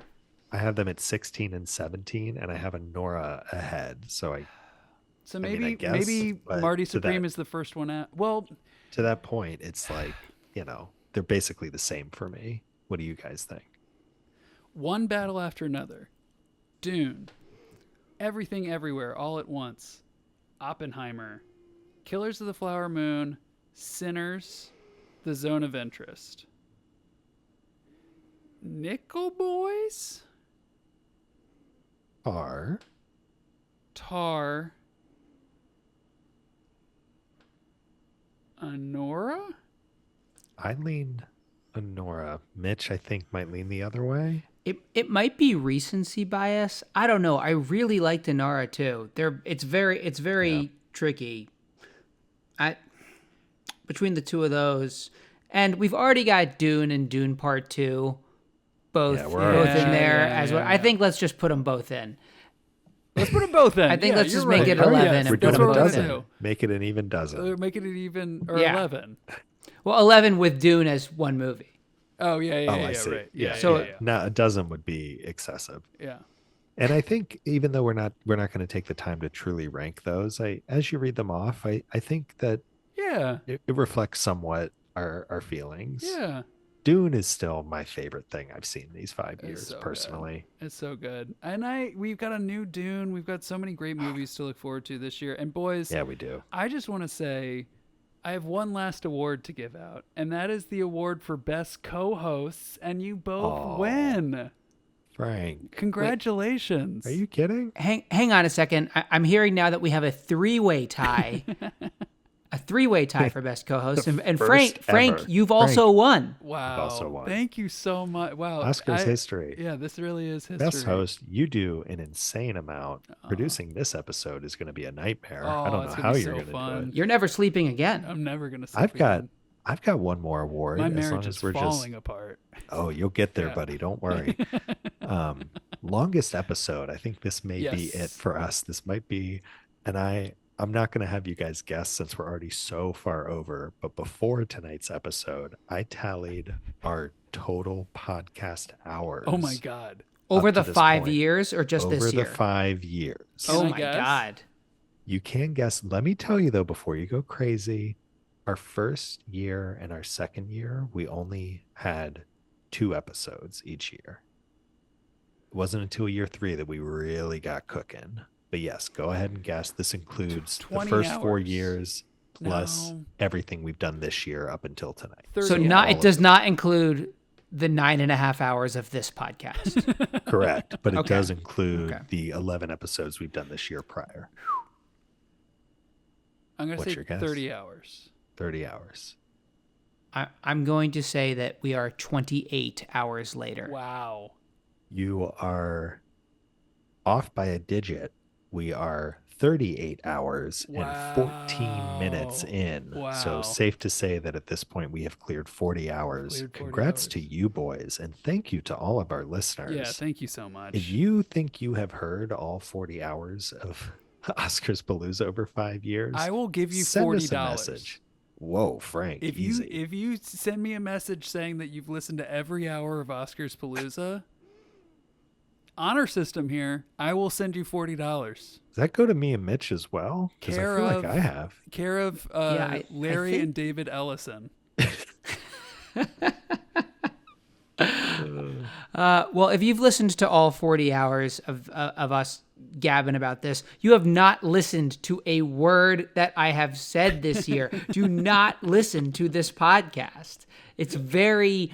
It takes the movies and it talks about them in ways that will make them possibly more interesting to you or more enraging to you. You'll have an opinion about what we're saying, which makes me very uncomfortable. I feel very vulnerable when I'm talking threatened. about things. I don't like it. I don't want you to hear it. I wish that I could just disappear into a little pixel on the screen, but because it's here, don't listen. You can watch, you can rate, you can review, you can tell your friends, subscribe, post on social media at Frankincense, and please don't listen. And thank you to all of our listeners. Thank you. Speaking of not listening, and thank you to the viewers. Our first video cast Thank tonight. you for watching. And just quite a journey. Thank you for everyone for hanging with us. It really is so much fun and It is. incredible to be able to blast do every this with you guys, and really is. the fact that anyone Yes. enjoys listening to Yes. this, and this does, if there's one person out there, Yes. shout out Jake, but just like Frank, any you owe Jake $40. yeah, you do owe Jake $40. Yeah. Anybody who has listened to any of this, thank you. Yes. But just you guys, thank you so much for. I mean, this is so much fun. Love doing this with you. It's the best. And next year we're gonna do another 40 hours. I wanna double our total content. I have to go. I have to get out of here. This year, we probably did do like 15 of that this year. We really mean, stepped up, yeah. you know, the individual episodes tonight, record-setting night. Yeah. If anybody has this video on, is watching, I have no idea how video podcasts work. I've literally never seen one. They don't interest look me at at them. all. So but I hope they're great. But you're watching this one, of course. I'm watching this one right now. I'm watching get it that $40. as we're doing it. And the thing that I want to say is you have watched probably a gallon of water drip off of my face. It's like 90 degrees in my apartment now. Somehow the sun went down outside and it got hotter. I'm wearing a tuxedo jacket for you, Frank. I'm doing We this. took our jackets off, but Mitch is still Look how going. shiny my face is. You can see yourself. You look You are beautiful. glistening. You look You can beautiful. you can read your future in my forehead right now. Well, the future's looking bright, and I'm Yes, so it lucky. is. And I'm so lucky to have friends like you guys to do this with. So We love you, Frank. Good job this year. Yeah. good You're job the by best. you. Good Love you, job by Frank. you Thank guys. you so much. I love you guys, and we can do. You guys want to do it again next year? I think we're gonna have to do it again next year. Oh, Mitch is making a face. You busy? Yeah, I think I've got a thing every Saturday in February and March next year from 8 p.m. to 11 p.m. Eastern. I think I've got a thing. I'll see. I don't know. It's just one day out of the week. We were able to schedule around much worse than that this year. We did. This was insane. I'm so glad we did this. Very excited to do it again next year. yes, I agree. And we love you guys, and you get the award for best audience. And Easy in a walk. No tie here. In a walk. No other nominees even. We love you. Yay movies. Bye. Yay movies. Bye-bye. This has been a production of Frankincense Media. Theme music by Aaron Blyden. Follow us on Instagram at Frankincense Media. Email us at frankincenspod@gmail.com. Rate and review us on Apple Podcasts, Spotify, or wherever you listen to your podcasts. And be sure to share the show with your friends, family, and random strangers.